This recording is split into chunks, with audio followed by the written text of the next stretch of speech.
There's a lot of talk about the independent football regulator. Some people love the sound of it, others don't. But what actually is it? And is it going to be any good for the game? In simple terms, it'll be an organisation not controlled by the Premier League, the EFL or the government, which will make sure all clubs are financially stable and don't rip off the fans. The aim is to make sure what happened to Bury, Derby and Reading doesn't happen again. Now, a significant reason clubs go under is because of dodgy owners financially mismanaging the club and running it into the ground. But in theory, these should be a thing of the past with the new regulator.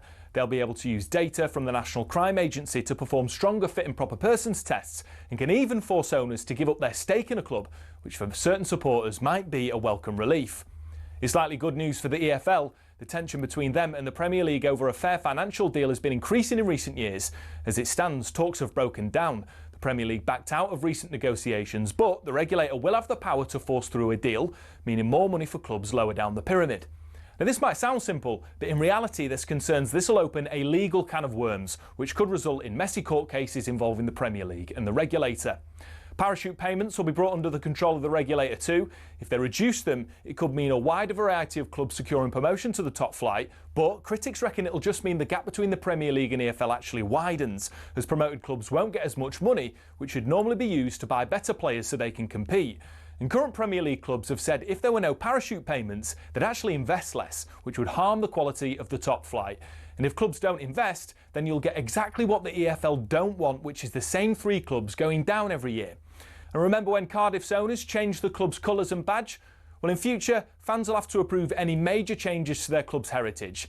Now, that might all sound great, but do we really need it? Some say the downfall of Reading and Bury is an exception, not the rule. So as a whole, the most successful footballing pyramid in world football doesn't need regulation. They say it scares investors who can help grow the game. If those investors go elsewhere, well, the Premier League may no longer be the destination for the best players in the world. And others, well, they just don't trust politicians to appoint truly independent people to regulate our game.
Good morning, 5 minutes after 6 o'clock. How are you out there? Ooh, not nice this morning. Drizzly and wet and cold. It's going to warm up a little, I think.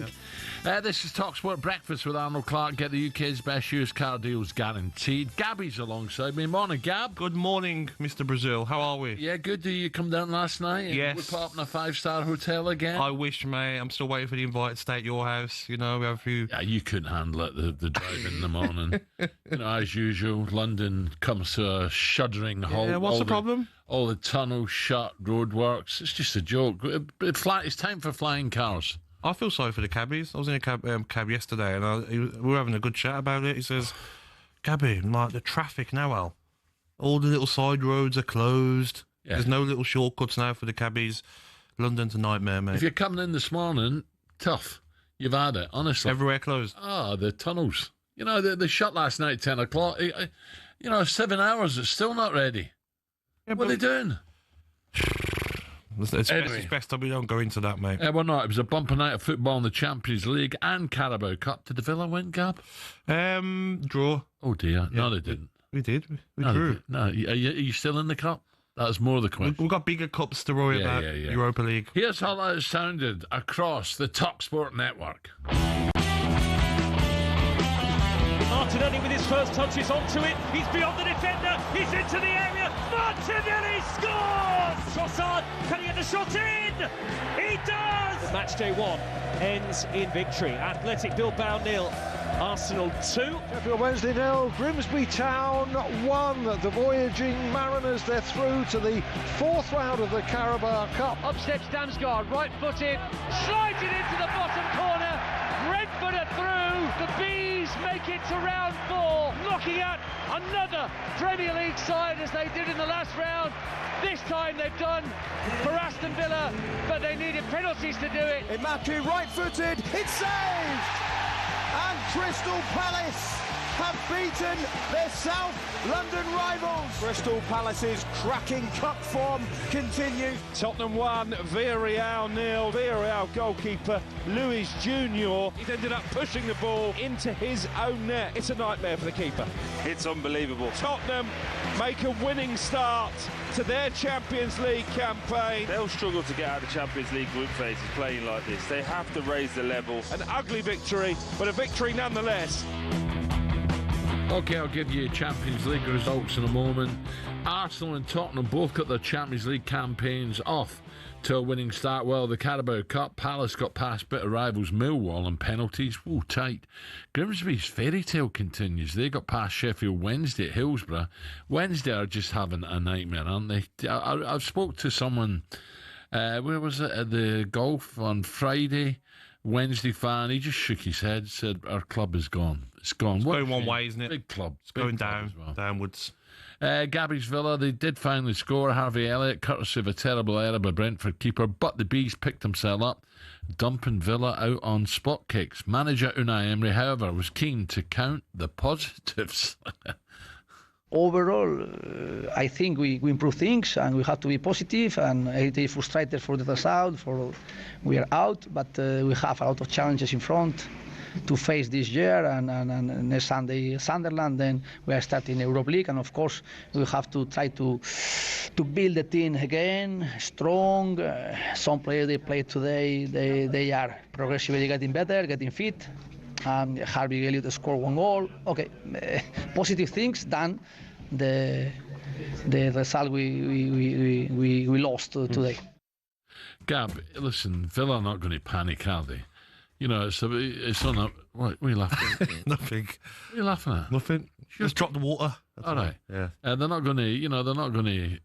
You know, Martinez was great the weekend, wasn't he? He was rested last night. So, you know, but my worry is, you know, after last year, you're expecting Villa to start the season roaring, you know? Yeah. Another big year coming up, backers, and it's anything but. It's a spluttering start. Yeah, I think it's not panic stations, Alan, at all. I think Aston Villa will be fine. Harvey Elliott looked sharp last night. You've got Jadon Sancho, who's got to get up to speed as well. Watkins will come good. So will Morgan Rogers.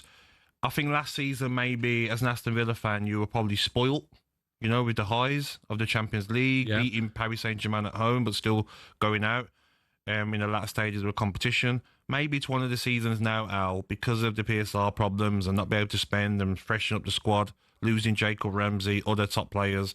Maybe the season where Aston Villa try and get into the top 10. You don't finish in European places, but you get a decent run in the Europa League. That's negative now.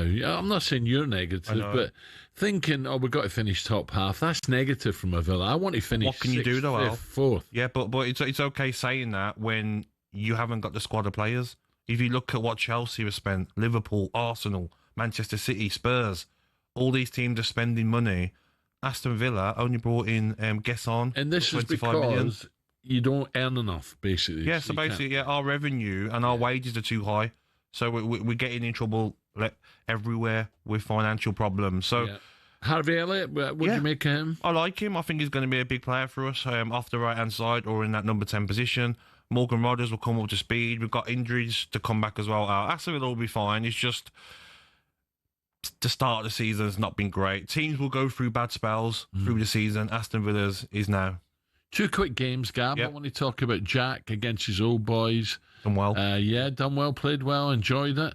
And also City, we spoke about, I don't know if it was you and me or me and Ali were talking about, I like the boy O'Reilly. Is it O'Reilly? Yes, play left back. Of the young kids, I prefer him. Very good, 3. mate. Very good. And we talked about Phil, and I thought Phil's got to play, and I thought Phil was good. Yeah, O'Reilly can play in multiple positions. Yeah. Play at left back. He can play centre midfield off the left-hand side as well. Very good player, versatile, with Aït-Nouri being out injured. I thought it was probably the easiest I've seen Manchester United be beaten in a derby. And you remember, Alan, before the game, I was saying that there's bigger derbies than this. You know what? You know why, Alan? What time is the derby between Liverpool and Everton on Saturday? 12:30. Yeah, early start. Yeah, early start. What time was the Manchester derby? Go on. 4:30. Yeah. Derbies that are big, tense derbies where big rivalries don't kick off any time after 12:30. Old Firm derby, early, Celtic Rangers, Villa Blues, whenever it's been 12:30. Celtic Rangers is boozing at that, you know. They're still getting enough time boozing. Yeah. But Manchester United were horrendous. We'll come on to them later on in the show, Alan. They were terrible. But Jack done very well. Looked like he's enjoying it out there. And I think Aston Villa would have taken a point going into the game. Yeah. Okay, David Moyes has been happy with that as well because Villa's one of the top half tables. Yeah, so. I think he'd be happy, David Moyes, how his team are playing. Ndiaye, Jack played very well. So did Idrissa Gueye in the midfield. They look strong at the back as well. Tarkowski and O'Brien, very good. So Everton will be fine, totally fine. Yeah, let me give you last night's results. I went to bed early, so I didn't see a lot. Yeah. Athletic Club 0, Arsenal 2. The 2 subs coming on, getting the goals. At PSV 1, Union Saint-Gilloise 3. So PSV getting beat. Benfica 2, Karabakh 3. What about that? 2-0 down. Unbelievable. Juventus 4, Dortmund 4. That was a game to watch. Real Madrid 2, Marseille 1. And Spurs 1, Villarreal 0. Bad mistake with the keeper, I'm told. Yes, so early on in the game, I think it was... I remember who crossed it now. The young lad, Bergvall, crossed it. Keeper's great header, by the way, the weekend. Yeah, keeper's got it in his hands out, and honestly, mate, it's like a schoolboy error. Respect of a young keeper. Straight away, 1-0 down, and from then on, Spurs didn't really have any real clear-cut chances. Villarreal passed the ball nicely, but got into the last bit where you have to put the ball in the back of the net. Spurs too good defensively. Same with Arsenal now. Coming up, we turn our attention to the back pages and 12 million reasons why Ruben Amorim might be happy to get sacked by Man United. What?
just like the guy whose feet are too big for his bed.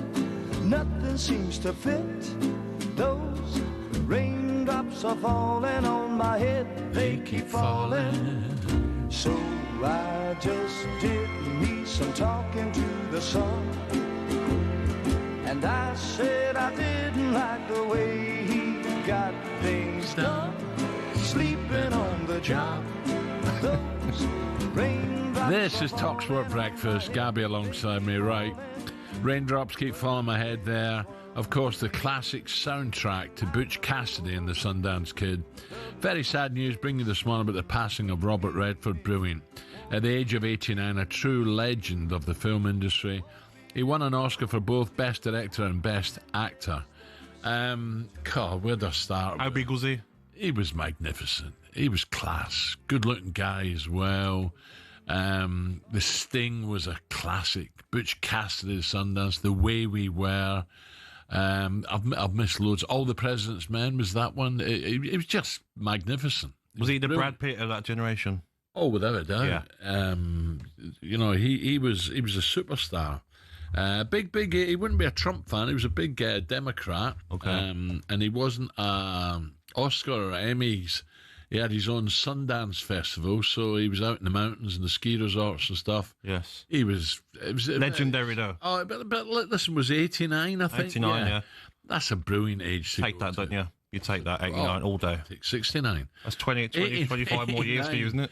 Was magnificent. But he was class, you know, and he never, I can't remember him getting in any trouble. He's always had lovely ladies, but, you know, there was never a bad word lovely to say. ladies? He was always pictured with lovely was he? ladies. He was Okay. a classy guy. Yes. Meryl Streep, I think, she come up and said something beautiful about him, but there's loads. Yeah, shame to lose him. Look, God bless, 89, great age, and all the acclaim he's getting, he deserved. Yes. For me, brilliant. 100%. Let's look today at today's back pages of Tesco Mobile for Business. The Back Page Review on talkSPORT with Tesco Mobile for Business. Got a side hustle providing doggy daycare? Take the lead with business phone bills for up to 40% less than the big three networks. For verification, see tescomobile.com/business. Yes, and here she is, Katie. Remember that, Robert Redford, and The Way We Were, Barbara Streisand was Yes. Katie. There we go. We're going to have that every Alan. morning, are we? No, just this morning, in tribute to the great man. Absolutely. What we got, Katie? Okay, so most of the back pages are dominated by Arsenal's 2-0 win over Athletic Bilbao last night. Lots of the pages with Leandro Trossard and Gabriel Martinelli, the super subs coming on for Arsenal and making a real difference. You've got Gab Fab in the Daily Star. You've got Subway in the Suns. Arteta, I knew Gab and Tross would be our heroes off the bench. But I want to start with this story in the Mail regarding Manchester United, actually, because it's quite interesting. So this story by Chris Wheeler saying that Manchester United would have to give Ruben Amorim a £12 million payoff if they sack their head coach in the first year of his contract. So the hierarchy is still backing him and are refusing to panic despite the club's worst start of a season in 33 years. So they appointed Amorim at the start of last November on a 2.5-year deal worth £6.5 million a year with the option of a 12-month extension. But, £12 million payoff if they sack their coach, before middle of November. Gabs, I mean, That's what they do, don't they? That's what they've done with Ten Hag. It's no problem, but then if you work at the club, you can't get a bit of lasagna for lunch, but you'll go and pay off managers, give them new deals, chief executives that you don't fancy, you go and give them big lump sums. The club's in a mess. And if there's ever a manager who has shown in his recent press conferences he wants to be sacked, it's Ruben Amorim. I can read body language, I can read the way managers speak, the way he's talking, the formation, I'm going to stick with. If he wants anything different, you get rid of the manager. Who speaks like that? If I'm the Manchester United hierarchy, I'm like, is this guy serious? Serious. He will be sacked this season, I promise you. And you know him because you did your Done my coaching badges with him, yeah. badges with him. So is he stubborn? Is he? Yeah, do you see him changing at all? Because I surely don't he's see him. walking into being sacked. I really don't see him changing, and he keeps saying the same things. He'll change the personnel, won't change the formation. He'll change one of the centre halves every single game. Players make formations, not formations Exactly. make players. So I'm not having it. He's got the wrong formation. Don't get me wrong. If you're going to play wide players, I like to see wide players with pace. But at the same time, there's something missing, and I keep watching United try to put my finger on it. And I don't know what it is, to be honest. Is it all down to him? I'm not sure it is. Well, is it in the midfield? It feels as though the midfield is what's really struggling. It feels as though they're overrun. There's no pace in there. Yeah. You know, nowadays, the modern game, you need pace wherever you play, you know? I don't know. Were they that bad first half, Man United against City? Yeah. Were they that bad? They were for me, Al. I mean, it's meant to be a big derby game. No fouls. You can't tackle anymore. Yeah, but you can still give someone something out, Al. And off the ball, little shoulder barge, and you're a bit feistiness. There was nothing. Those players don't look like they're playing for the manager. They look lost already. He's had since November. We're coming up to like a year in 2 months' time. I just don't see it getting any better. It looked like the players were a bit lost under him. That two in the midfield of Ugarte and Fernandes, like, you got no protection in there. Ugarte will win the ball back and then kick it out of play. You've got Yoro, De Ligt, not good enough for me. Luke Shaw, awful on the weekend. I think it's going to get worse and worse for Manchester United. And the manager, the way he's speaking, I'm sorry, but, like, look at Rangers. They're talking about Russell Martin should be sacked. Look at Sheffield United. Go and get rid of the manager straight away. Well, Chris is back. Yeah, Chris Wilder's already exactly. back, yeah. So I just think Amorim looks to me like he wants his 12 million payoff, and then let me go back to Sporting Lisbon. Well, I was just going to say, Manchester United have spent £54 million in compensation to their previous 5 managers, including David Moyes was £5 million. You got Louis van Gaal, which was £8 million. Jose Mourinho, £19 million. Josie's had fortunes. Yeah, he's had fortunes. He knows how to play the game, you know. But in terms of, so you don't think? Well, you think Ruben Amorim is heading for the sack, and he's going to? I think he wants to be. Get this £12 million payoff. I look at his body language. I look at the way he's speaking. No manager who's had a couple of decent seasons at Sporting Lisbon. He's speaking like he's Pep Guardiola. The way he's speaking, like, I won't change my philosophy. You know, I think Pep was under pressure before that game. By the way, I doubt it. I think he was under pressure. This is a big year for Pep Guardiola. Look, he's a genius, but it's not been great lately. This is a big year for him. That was a massive win for Pep Guardiola. But even in his press conferences after a bad result, he's a bit giggly, isn't he, Ruben Amorim? He's like, yeah, you know, if they don't like the tactics, then, you know, you change the man. It's out of my hands. It's like, you should be speaking in a press conference like, it wasn't good enough today, we're going to do better next week. I just don't think he gets how big a football club he's trying to manage. And you know him, so has he always been like this? Has he always kind of been too honest? I don't know. When we done our badges in Belfast, he was very, very strict. You know, like, most of the players that done the badges would be out. We'll be out after we'd done the 8 a.m. till 8 p.m. doing our badges on the days. We'd be out in Belfast having a few drinks, a few dances, you know what I mean? Having a good time. He was never with us. Sorry. What's that? You're there to get badges. Not cutting shapes on the dance floor. Not strictly badges. Can we not, like, you know, have a little dance in one of the pubs? No, that's a serious, Gab. You know, you're there. That's why I'm not a manager, Al. That's why I didn't get appointed, because I didn't take it serious. But he was, like, on it. He was, like, serious. His sessions were very good. But so he wasn't dancing on the dance floor? No, he didn't come out. Oh, what a shame. To be fair. I know. It would have been nice to have some stories. But I just look at everything about him looks to me like, you know what, just get rid of me. It's okay. It's not worked. I mean, players aren't performing for me. I'm not going to change my formation. I mean, how can you not change when it's not working? Like, it's painful to watch. If you play against Manchester United, just put 3 in the middle field, which every team plays, and you're just going to have Bruno Fernandes and Ugarte just doing doggies, can't get near you. It's 3v2. Are you still thinking about Belfast? You dancing? Where'd you come from? Where'd you go? Where'd you? Is that your go-to song? That was a song in Belfast. And this one, Take Me Home, Take Me Home. That tune. What? Do a please. Country and Western, Yes. John Denver. Yeah, we'll dance into that in Belfast. How can you dance to that? We was. Surely there's some footage of this. Line somewhere. dancing. Yeah, a bit of Sweet Caroline in the pubs. And what I loved about Belfast, I've never experienced it before. We went to this pub. It's a big one, famous one in Belfast. And random people come and grab you and start dancing. And I was like, what's going on here? So friendly, aren't they? I've not been to Belfast Unlike you for a long, Scots. long time. The 80s. You ain't left LA. Ipswich unless it's Marbella, that's why. Gabby, There you are go. you sure you've got coaching badges, not Boy Scout badges? Dip, dip.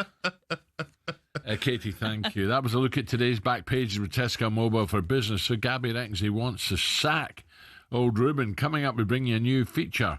Hatch of the day, as European football expert Kevin Hatchard tells us how Real Madrid got away with one last night. But bad news for Trent, really bad news, that's next. The Back Page Review on talkSPORT with Tesco Mobile for Business. Got a side hustle providing doggy daycare?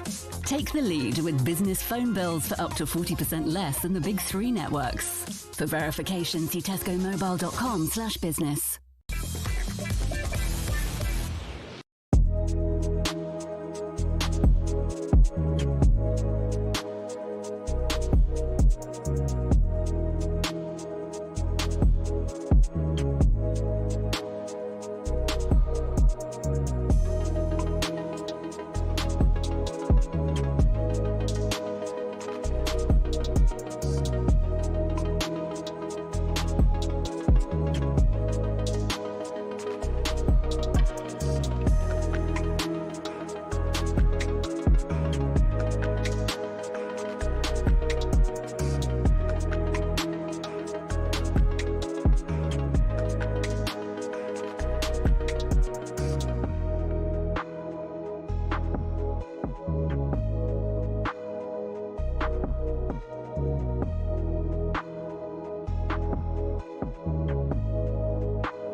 Premier League teams have got a load of crazy nicknames. Ever wondered where they came from?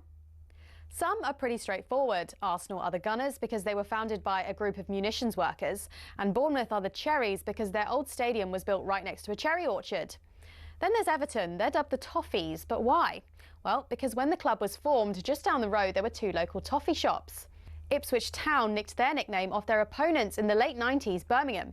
The term Tractor Boys was chanted as a way to tease the team about their farming background, but they started using it themselves as a way to cheer on the team in victory instead. Take that, Birmingham. Let's head to Leicester, famous for more than just a red, well, orangey cheese and Jamie Vardy. Leicestershire's also the birthplace of fox hunting, hence the Foxes. Crystal Palace's nickname came from an extreme makeover. They were having a nightmare run in the 70s, and when they were relegated, their manager, Malcolm Allison, wasn't having it. I know what will make us better, he thought, a new nickname. The strong and deadly Eagle sounded like a pretty good bet. And there's more to that story. Brighton used Palace's nickname to inspire their own. Ooh, bird, they thought. Let's just pick a different one for us. And so, in a heated match between the two teams back in 1976, when Palace fans began chanting Eagles, Eagles, Brighton fans had the perfect reply: Seagulls, Seagulls. So next time the away end's chanting their crazy nickname, you'll now know exactly where it came from.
Gabby, you can't dance to this. Why not?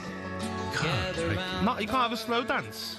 Oh yeah. I can slow dance, Alan, in Belfast. Well, in Belfast, were you? Yeah, we had a good time, mate. Hey? We had a good time, Alan. Crown Plaza. Crown Plaza. I bet you're on the Europa. We had a good time, mate. Did you? We couldn't wait to get into There's no Ruben Amorim, that's why we're talking about it, by the way. Gabby was taking badges with him. This is talkSPORT Breakfast with me, Brazil. Cowboy Agbonlahor and Arnold Clark. Get £750 off any used electric car or home charger now. The latest episode of talkSPORT Daily Arsenal Invincible Ray Party Parlour joined Jeff Stelling to take a deeper look at the UK's fiercest derbies. Plus, Ray told the behind-the-scenes story of the Arsenal bus getting attacked in the day that Sol Campbell returned to White Hart Lane. The tension of the whole situation, you know, you had all people outside the stadium as we were going in the coach, and it's a really weird stadium, White Hart Lane, because you had that Rudolph's on the left and you had the T-junction, and you had, usually the coach had to stop. Usually the coach had to stop the T-junction, but this time around, on the way out, the police were on our coach saying, look, don't stop. On Sky. Oh. Aye. Now, if you want to hear the rest of what happened as the Arsenal coach left White Hart Lane, plus Jeff's top 5 favourite derby days, make sure to tune in to the latest episode of the talkSPORT Daily Podcast, available on all of the usual podcast platforms, as well as the talkSPORT app. Now, time for a bit of this.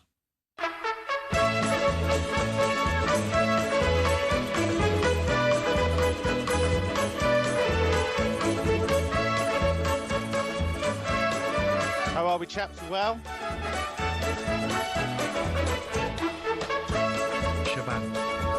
Yeah, that's right. Welcome to a brand new feature with European football expert Kevin Hatchard.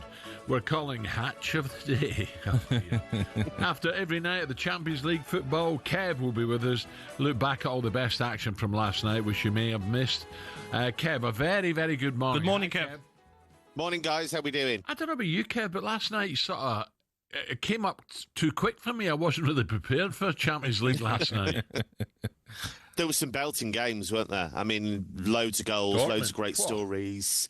Yeah, I mean, that Dortmund-Juve game in Turin was phenomenal because it was 0-0 at half-time and, you know, it was a pretty tight game between two informed teams.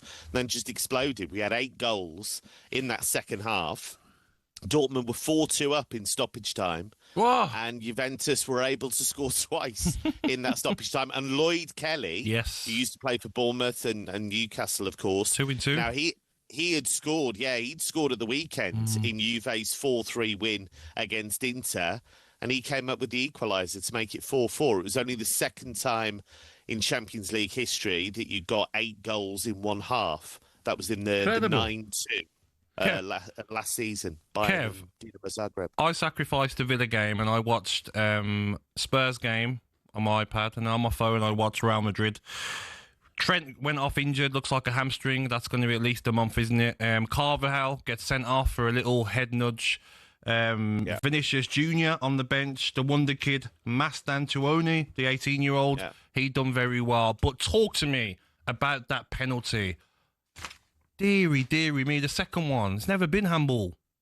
No, I'd agree. And the whole point was that, so just to explain for people who haven't seen it, Vinicius makes a little dart into the penalty area, and Facundo Medina, who played really well, I thought, dives into a challenge, makes the block, but as he does it, he touches the ball with his trailing hand, but he's on the floor. Now, I thought the whole thing was, the directive was that if players were using their hand to brace themselves on the floor and the ball hit their hands, incredible, that wasn't supposed to be a penalty. So I could see why Marseille would be really, really upset by that. I thought Marseille were great. I thought it was classic De Zerbi ball. Timothy Ware was good, wasn't he? Baiting the press. Yeah, they were trying to keep possession. I mean, they had more of the ball than Real Madrid did in the first half. So it was a great performance from Marseille. But Real Madrid are going to Real Madrid. And after the game, Mbappe did say, this is in the DNA of the club. We never panic. It doesn't matter what situation we're in. We always think we'll win. And they did. So what about Arsenal, the two North London sides? Arsenal, not easy, and Spurs were gifted a win, weren't they? Yeah, by an own goal really early on by the goalkeeper. It was a bit of a nightmare scenario for him.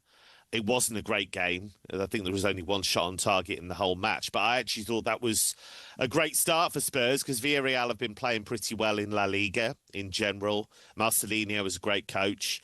So I think there's been a lot to talk about Thomas Frank not having Champions League experience. So to get that first win, I think, is really important. I think they've bought really well. I think bringing in Xavi, Joao Palhinha, Colomboani, Kudus, I think they've added some real weapons to the armoury there. And Arsenal, it's just a classic Arsenal display in the sense that they are so good without the ball. Went to San Mamés, which is not an easy place to go. Kept it tight, and then the squad depth, Martinelli comes on and races away and scores the opener. So great start for both of them. Kev, talking about start, sorry, Gab, because I want to get in. Bad news about Trent. Hamstring, it looks like. So Xabi Alonso said that hopefully it's not going to be as bad as it looked at the time. But yeah, he lasted just a few minutes, 4 or 5 minutes, felt the back of his left leg. And that's a real blow for him because he's not going to be locked in as a regular at right back. He's going to be battling with Carvajal. But then, as Gabby said, Carvajal came on and got himself sent off. So they ended up playing Raul Asensio at right back. They looked a bit shaky, I thought, defensively. And I think, again, as it was last season, that's going to be the big issue because they've had a lot of players out long-term with injury. Guys like Alaba, Militao, Carvajal. So that's the big question mark for me. Yeah, they're crying out for some top centre-halves, aren't they? But teams that do have top centre-halves, I thought Spurs and the Arsenal top defensive performances, and I just felt like Villarreal and Athletic Club played some nice stuff, didn't they? Some tidy stuff, but they didn't really look like they had the confidence that they were ever going to score, to be honest, Kev, watching both games. Yeah, I thought Athletic Club actually really missed Nico Williams, who, of course, is so dynamic for them on that left-hand side, and when they did make decent attacking positions, didn't make best use of them. And yeah, Villarreal at home have been banging in goals and looking really dangerous. But you think of the players that Villarreal lost in the summer. Yeremy Pino went, Tierno Barry went, Alex Baena went. That's a lot of talent to lose in one summer window. So yeah, Spurs and Arsenal saw it through. There was one phenomenal result, by the way, that we haven't mentioned, which was Karabakh winning away at Benfica. Now, they're the first Azerbaijani team to ever win a game in the Champions League proper. And they did it playing really good football. They were 2-0 down, came back to win 3-2, and scored some great goals. So well done to them. Also PSV losing to Union Saint-Gilloise. Don't know if I said that right. Yeah, it's spot on, Gabby, spot on. Union Saint-Gilloise is the first time they've ever played in the Champions League proper, and they were excellent because they got an early goal, promised David with a penalty, and then kept on pushing. Even at 2-0 up, I thought, OK, well, this might be where Sebastian Pocognoli just dials it down and they dig in a bit, and they didn't. They kept on pushing for more goals. PSV, I think, were unbeaten in the last 11 at home in the Champions League. They knocked out Juventus last season, so that was a hell of a result to go there and win. Kev, nice one. Thank you, Kev. Kevin Top man. Legends of the day. There you go. Right. Tottenham fans, listen up. UEFA Cup winners with Spurs. Gary Mabbitt will join us at 7 to dissect the performance last night. talkSPORT's commentator Troy Deeney had this to say about the Tottenham result last night. They'll struggle to get out of the Champions League group phases playing like this. They have to raise the level. Troy Deeney there. We'll put that to Gary at 7 o'clock. Don't miss it. That was a look ahead. We're good friends at Travis Perkins. Superstar Breakfast preview on talkSPORT with Travis Perkins. Get free next day track delivery. Head to travisperkins.co.uk or download the app.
to 7 o'clock. Gabby's alongside me. Don't miss your last chance to enter our biggest competition ever.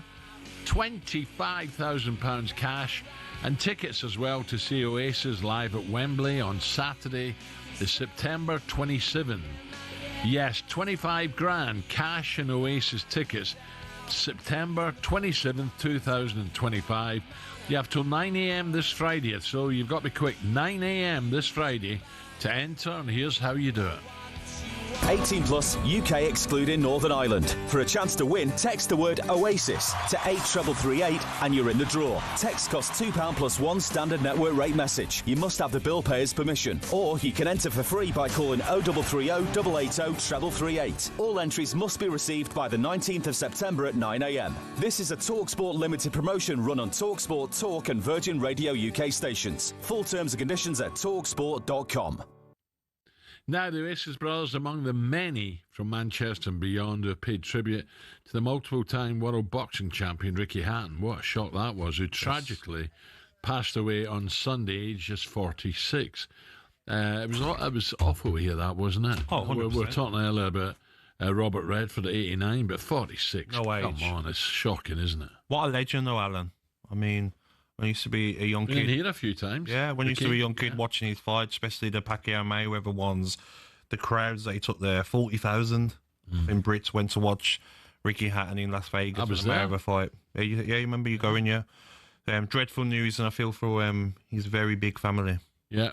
We're joined later in the morning with legendary boxing commentator and talkSPORT's very own John Rawling for more on that wonderful career and unique character that Ricky was. Now, Katie's back with us. Katie. Hello, yes, we are talking all things Liverpool ahead of their game against Atletico Madrid tonight, which you can listen to. Big game. And we could see Alexander Isak make his debut for Liverpool tonight. And in Arne Slot's pre-match press conference, he had a little pop at talkSPORT. Have a listen. We've spoken about how much money Liverpool have invested. Does it annoy you that people talk about how much money you have spent? And do you agree that you are considered the favourites in this Champions League? You've been listening to a lot of talkSPORT because he was saying that we spent so much money. And it didn't come to him probably that we've sold for 300 million. I repeat, for 300 million as well. Yeah, not us, Arnie. Don't worry about that. That's why you like this programme, Arnie. Yeah, not the breakfast show. That numpty Goldstein. Well, Arne Slot clearly, might be listening right now. Have you got a message for him, Gabby? No, the last Good time luck tonight. The last time a Liverpool manager was listening was Klopp. And, Yes. and he had What happened there, Gabs? He wasn't happy with me, was it? Yeah. Is it Gabby? Gabby? What's his name? I don't know his surname. Arnie has praised the breakfast show. Don't worry about that. No, I'm on about when Klopp, me and Jamie done the game day phoning show, and Manchester United lost to Brentford, and we hammered Manchester United. And he was defending them. Then he come for me, didn't he, on an interview? And then Liverpool had a dreadful season that season, so I mentioned it every time they lost. So how are you going to get Arne Slot to call in then? Arne, top man, mate. Let us know when you go in IB for again. I want to join you. On to the game then. Captain Virgil van Dijk says that Alexander Isak is the complete striker, and Slot says that Isak could be part of the squad tonight and could make his debut. There's definitely a chance because he's in the squad. So then there's a chance to play, but I would normally always say 99.9% sure, but I can say it's 100% sure that he will not play 90 minutes. But he's part of the squad, so it's already a Champions League game to look forward to. But if people look forward to his playing time, that could mean that could happen tomorrow as well. Well, Virgil would know. He's played against him enough. How good he is. Oh, yeah. And I think if he can... I don't think he starts tonight, but I think if he... So why not? I don't know. I don't think you go from not playing a game for a new club, not having a pre-season, to starting. I'd imagine he comes on tonight, not starts. Because Arne Slot's saying, he can't guarantee that he'll play in 90 minutes, so does that imply that he will come off the bench and make an impact? Maybe so what? The manager's 60, 70 minutes? Yeah, manager's shocked. Yeah, he could start, but I wouldn't expect it. Normally you want to come on for your debut and have 20, 30 minutes, especially he hasn't got the fitness. But wow, what a player to be ready to unleash, because they were poor against Burnley. I watched the game, quite lucky to the Hannibal handball to get away with another one. I thought Ekitike was poor, he got took off. I thought Gakpo wasn't at his best. So Isak will be starting in no time. How difficult do you think it's going to be for Arne Slot to manage all these players and keep them all happy? You know, managing the egos of Ekitike, you mentioned there, you've Isak now, Mo Salah. That's a tricky situation to be as a manager. And Mo Salah won't want to be rested at all. He might say, listen, Carabao Cup, no problem, but don't be rotating Mo Salah in Premier League and Champions League games. But I think there'll be games where Ekitike plays off the left, Isak down the middle, then games where Gakpo starts and Ekitike doesn't. There's enough games, and let's not forget Isak's injury record. So you don't want to be playing Isak on a Wednesday and a Saturday. You want to be taking him in and out because he does have a poor injury record. How many goals do you reckon Isak's going to get for Liverpool this season? I think he gets 20, all competitions. 20? Not Premier League, I think, but Carabao Cup, Champions League, FA Cup, Premier League altogether, 20, because I don't think he's going to start as many games as maybe you would have wished. Mo Salah will take penalties no matter what, if he's on the pitch as well, so he won't be the penalty taker. But I just think he's going to have a fantastic season at Liverpool. Outstanding player. I hope so. Yeah. Katie, thank you. Katie's back with us later on. Coming up, we turn attention to Tottenham. Troy Deeney was at the game for talkSPORT last night. It's interesting what Troy says. He says if they play that well, they will not qualify. If they play that way, it should be, they will not qualify for the knockout rounds. Interesting. We'll discuss that one. We've still got 2 minutes. No, I'm breaking. Right, so John Pina coming up around 7:45. And Gary Mabbutt, we'll see if Gary agrees with Troy or not. Gary Mabbutt, of course, who won it in 83. Is it? We've still got 2 minutes. 6:57.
More green jackets have been lost at the 12th than at the Augusta City Dry Cleaners. Rory McIlroy knows this better than most. But what is Amen Corner and why is it so iconic? The famous sequence has always been there since the Masters began in 1934. It didn't get its name until '58 though, when American sports writer Herbert Warren Wind, on the left, wrote, "At the farthest reach of the Augusta National Course, down in the Amen Corner." He drew inspiration from the 1933 jazz song Shouting in That Amen Corner by the Dorsey Brothers. The reason behind its difficulty is all in the sand and the water. Tournament officials don't even bother to count the balls lost in there each year, such is the sheer number. The 11th, named White Dogwood, is a downhill 520-yard par 4 with a pond to the left of the green and a bunker to the right. Both cause a lot of trouble each year. The 12th, Golden Bell, is perhaps the most famous hole in the world, with danger everywhere.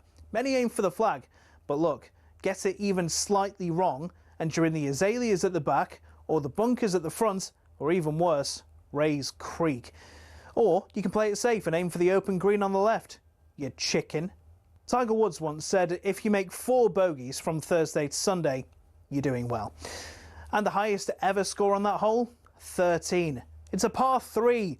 Tom Weiskopf in 1980 was the sorry soul. Often the iconic Ben Hogan Bridge is the only thing players enjoy about Golden Bell. Even if you escape there unscathed though, you met with Azalea, the dogleg par 5 13th. It tempts players to go for the green in 2, but cut over those trees on the left at your peril. Every year, it seems, Amen Corner destroys someone's dreams. Rory McIlroy dropped 3 shots through here as his round unravelled in 2011. In 2016, a year after navigating Amen Corner expertly, Jordan Spieth shot a quadruple bogey on the 12th to throw away his green jacket. I mean, it sounds like my game, to be honest. So who'll be the next to be brought to their knees, praying for mercy after Amen Corner?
Yeah, around 9:45, Kevin Sim and Graham Clark from Wet Wet Wet will join us. One of them proper tunes. I think it's Graham's a big Bankies fan. Clyde Bank, that is. What a tune now. Oh, yeah. Remember this as a kid. But I think they're going back on tour, so we'll have a chat with the boys a little bit later. This is talkSPORT Breakfast with me, Brazil. Gabby and Arnold Clark. Get the UK's best used car deals guaranteed. On the way this morning, yep, wet, wet, wet. We're asking whether Aston Villa are English football's biggest underachievers. Oh, dear. Pardon? No trophy since '96. Out of the Carabao Cup last night at Brentford. I'm sorry, I'm just reading, Gab. As Newcastle and Spurs silverware last season ramped up the pressure on clubs like the Villa and Everton to win something. 03717 223344. We'll put that to Villa's last trophy-winning captain and former Chelsea midfielder, Norwich of course as well, Andy Townsend. The Blues travel to Bayern tonight on talkSPORT 2. Big game. Harry's in good form as well, isn't he? Scoring goals for Bayern. All that and more to come. Now though, it was it was a win but unconvincing start in the Champions League for Spurs by all accounts. Full-time whistle blows. Tottenham make a winning start to their Champions League campaign. Thomas Frank's first game in Europe's premier club competition as a manager ends in victory, but it was one that was gifted to them after only 4 minutes. Lucas Bergvall with a cross from the right, scooped into his own net by the Villarreal goalkeeper Luis Junior. Tottenham never really looked like adding to the scoring. Nicola Pepe back in North London, the former Arsenal man, had a couple of opportunities he didn't take. It finishes Tottenham 1, Villarreal 0. I tell you what, listen, you can't play brilliant every game. Spurs, you know what Spurs are like. That's a good win for me. It's a victory. It's points on the board. Tottenham followed Arsenal's lead from earlier in the night to win on the Champions League return, but far from convincing, perhaps. Troy Vini was there for talkSPORT, Troy, and expressed his concerns for them. Have a listen. They'll be happy that they've got the job done. But I just think for us as commentators and for people watching this, they'll struggle to get out of the Champions League group phases playing like this. They have to raise the level. Maybe there's a nervous energy. Maybe there's a just get the job done for the first night. But Thomas Frank will have to look at this and go, right, yes, we would and we can enjoy it. We spoke about it at the top of the show with Adrian. But I just think they're going to be in a position where every team playing against Spurs will go, we can get at this team. And that's not a good sign going into the Champions League. Troy Deeney there last night. John is now for more legendary former Tottenham captain Gary Mabsy. Morning. Morning, Gary. Morning, Baz. Morning, Gabby. And how was South Africa? I believe you were over there a few weeks ago. Yes, had a wonderful time there, Baz. As you know, I love going to the Kruger Park and wonderful on safari. So now I had a fantastic time. And it's all changed, no Daniel, but Tottenham winning last night. Last night, Gary, look, a win's a win. It's Champions League. It's a good start. No, it was a fantastic start for us, Baz. I just heard Troy talking, and to be honest, most teams coming to play us, looking at us last night, we've only conceded 1 goal in our last 5 games. Defensively, we gave them very little options, had probably 1 or 2 half chances throughout the game, didn't have a shot on target. And then going forward, Xavi Simons, I thought was excellent. Kudos. And I thought later in the game, obviously, Polina came on, did a fantastic job in just securing our victory. So overall, a very good team performance. We got the 3 points, and obviously a great start for Thomas Frank in his first Premier European campaign game. Yeah, I felt, Gary, watching the game, I felt that early goal, mistake by the goalkeeper, Spurs sort of went through the rest of the game like, these haven't got enough to hurt us. We're so good defensively, didn't give up any chances really. And maybe Spurs had to score. They would have upped the upper level. They sort of went through the motions a bit, didn't they? Where Kudus and Simmons and Richarlison, maybe the last final ball was a bit sloppy. But it's all about getting the 3 points in the day, isn't it?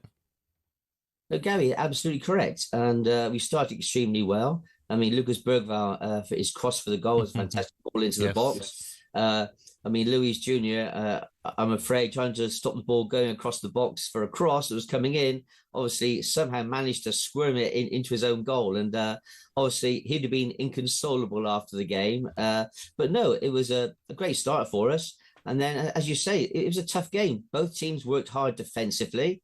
Both teams kept each other out, denying each other very many goal area options. We had very few chances. We didn't create too much, but we're the ones, I think, some of the touches from Simons and Kudus, they were causing them problems every time they got the ball. So, no, I was absolutely delighted with the result last night. Always difficult going into your first game after not being in the Champions League for about 1,000 days or something. But we're back in the Champions League, a great start to our campaign. And I thought Thomas Frank's managerial decisions on the night, I thought were excellent. His substitutions, again, bringing Polina on, I mentioned before, just to obviously kill the game off. So overall, good result and a great start to our campaign. Big result of West Ham as well, Gary. Gary, what do you see about this Tottenham side now under Thomas?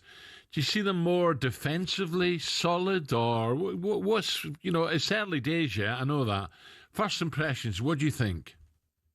Well, first impressions, Baz, and both of you be well aware of this. When a new manager comes in, it's how the players react to him. I think the players are getting on extremely well with Thomas. He's got a great relationship. He handles the players well. The way he talks to them. So I think, obviously, in the dressing room, he's definitely got them behind him. Again, as I said last night, the way that he changed the game at certain times throughout the game, bringing on the substitutions.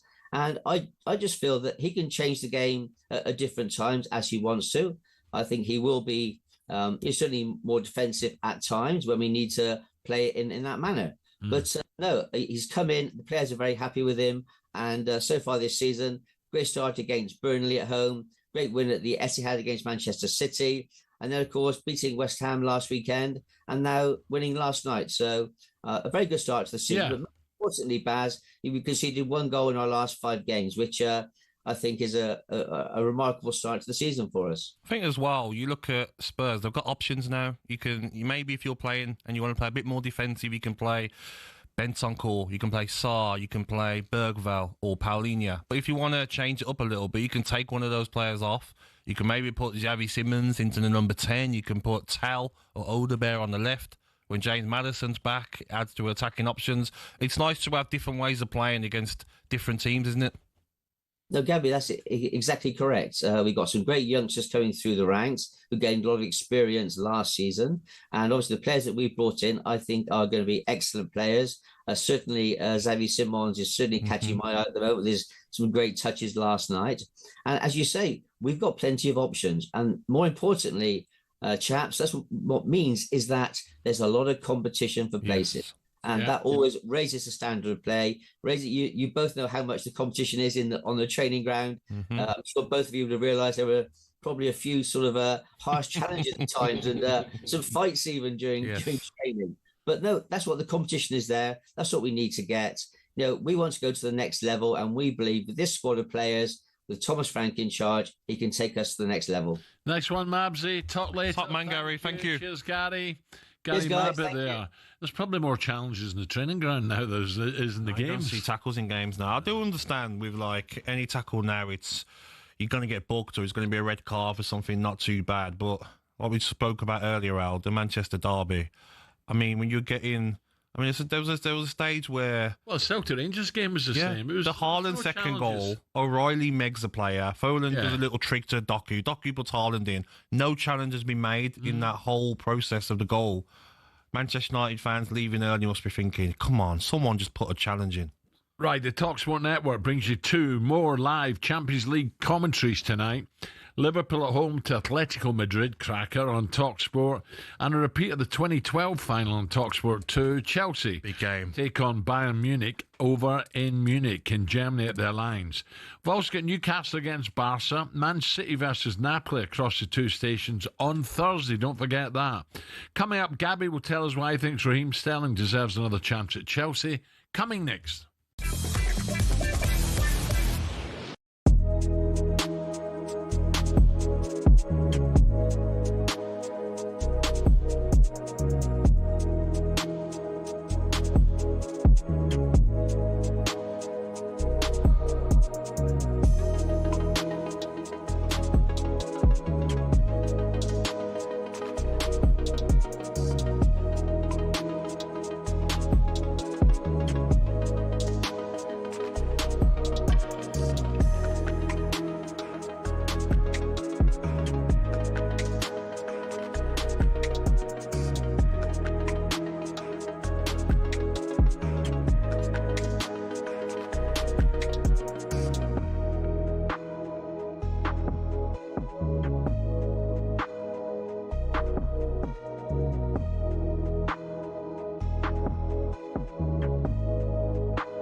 Defeat the drill on talkSPORT with Travis Perkins, doing what matters for the trade. Right, let's try and give some serious money away here. 7:17 on talkSPORT. All this week, we're giving you the chance to win a share of £10,000 when we play Defeat the Drill, thanks to Travis Perkins. John is now randomly selected from all the entries on talksport.com/win. Is Sammy. Sammy, a very good morning. Good morning, chaps. Sammy, where are you and who's your team? Portsmouth, Pompey. Pompey, right, Sammy. Let's see if we can get you some money. It's a difficult one, this. You know, you can hold out, be greedy and get nothing, or you think, that's enough, I'll take it. This is how it works, Sammy, right? And I wish you all the best, right? So, you will hear a sequence of various cash amounts being played out. All you need to do is shout, win! After the cash amount you want to lock in, and that's what you will win, okay? However, if you hear the sound of a drill before you bank your money, you leave with nothing, Sammy, okay? So make sure you shout win before you hear the drill sound. You've got that? Are you ready, Sam? Yeah, go on, boss. Good luck, pal. I mean that. We're starting the game now. Good luck, Sam. Here we go. £500. Win. Whoa! No messing about from Sam.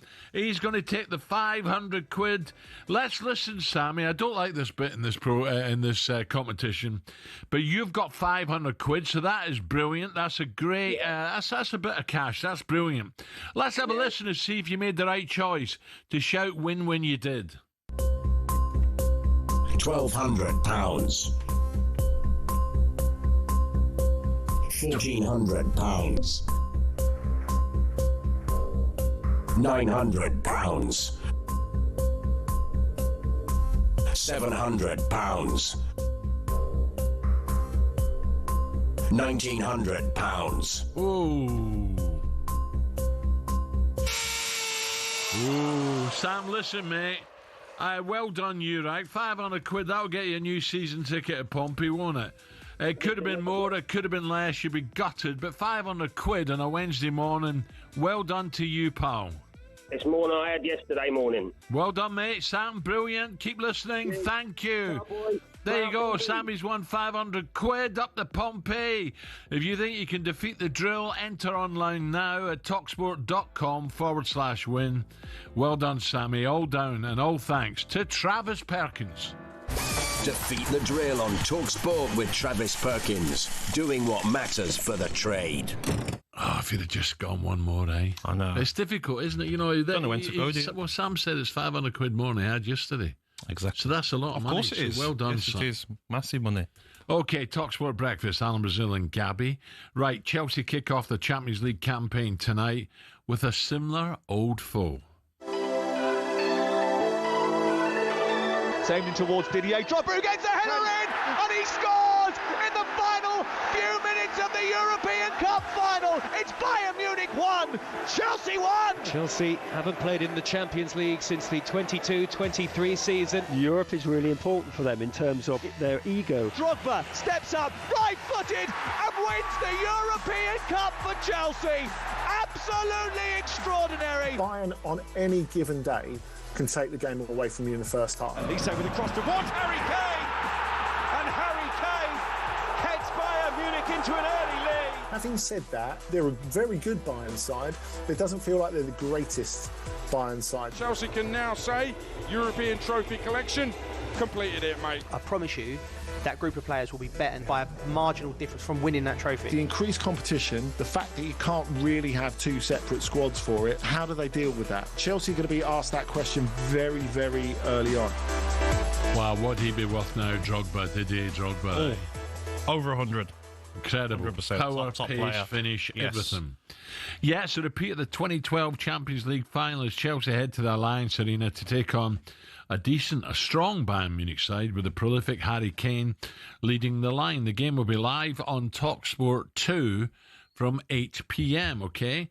Gabby, didn't Chelsea have to be considered one of the favourites after the Club World Cup? I think so. Well, their fans keep going on about they're the best team in the world because they won the World Club Cup, so they have to be favourites. The money that they've spent has been ridiculous. Yes, they've sold players and brought in great money for players that have left. Felix has gone, other players as well. But they've got to be up there. But tonight, Al, will be a real test. Diaz, Elise, Kane.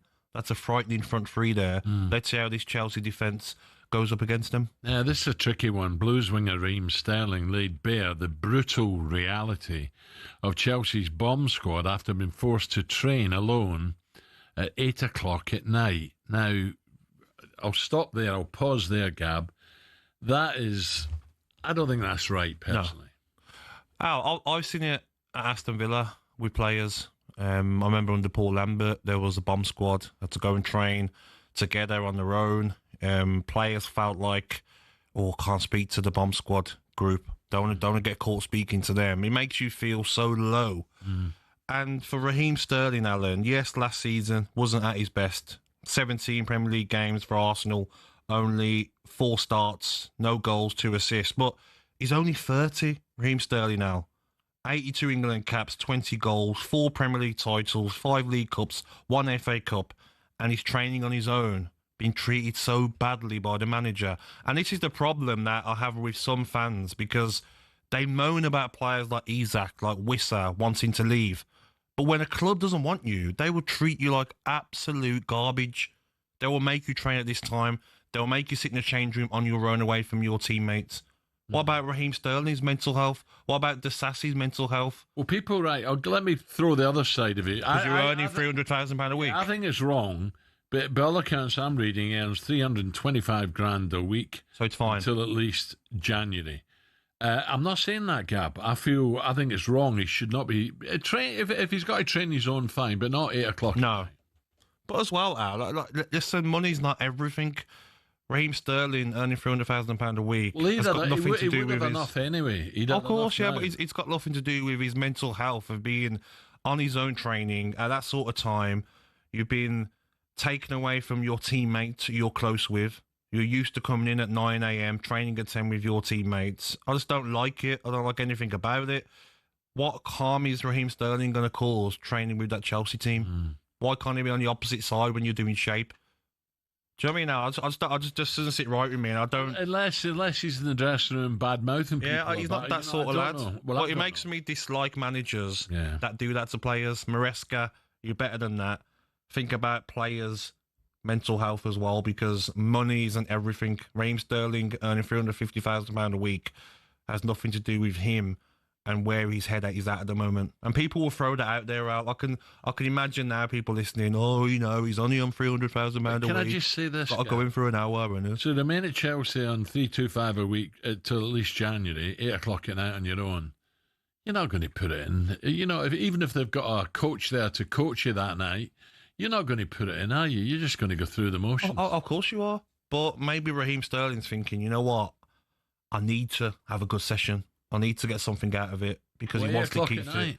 Yeah, but it's just not right, Al. And I know it's happened to a lot of players at a lot of football clubs, and that's why there's no loyalty in football, because when a player wants to leave and wants to kick up a fuss to get out of a football club, fans are like, shocking that is, how dare you, you're contracted. When a club doesn't want you, Alan, they will do everything to drive you out of that football club. They want you down in the dumps, so you just leave. I'm just glad I played when I played, because it's ridiculous. Terrible. After being exiled from Enzo Maresca's main squad, the former City star is now part of a two-man bomb squad alongside defender Axel Disasi. So there you go. Terrible, Let's hope something can be done about this. But, the club are now saying, well, we're paying him, he's got to train. I don't know what the answer is, I really don't. Surely the PFA can do something about it. No, they'll be involved, there's no doubt about it. They've got to come into it, and I'm sure you have to have more than 5 or 6 players. I'll have to check this out, Alan. You could just go home if you wanted to. There's got to be a certain amount of players that you're training with. Oh. I think that's a rule that clubs have to have. So maybe they're using some of the younger lads, the under-21s, under-18s that they might be training with. It's not fair to them, is it? Not at all.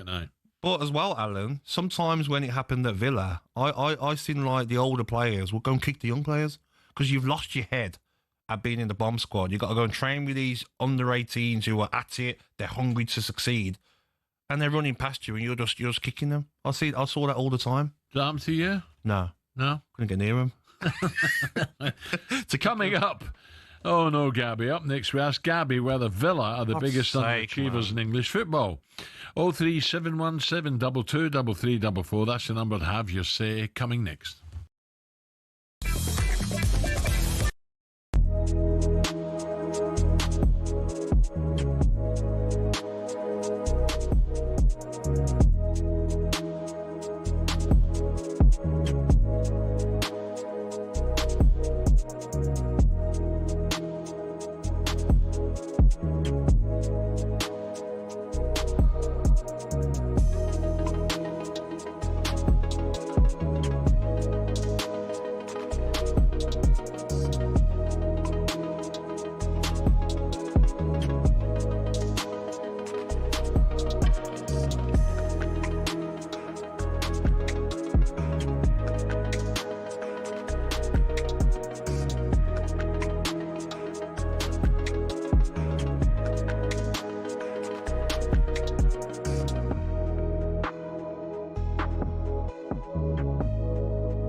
It's not often you associate fan power with Chelsea Football Club, but one of the shining examples of it lies with a group called the Chelsea Pitch Owners.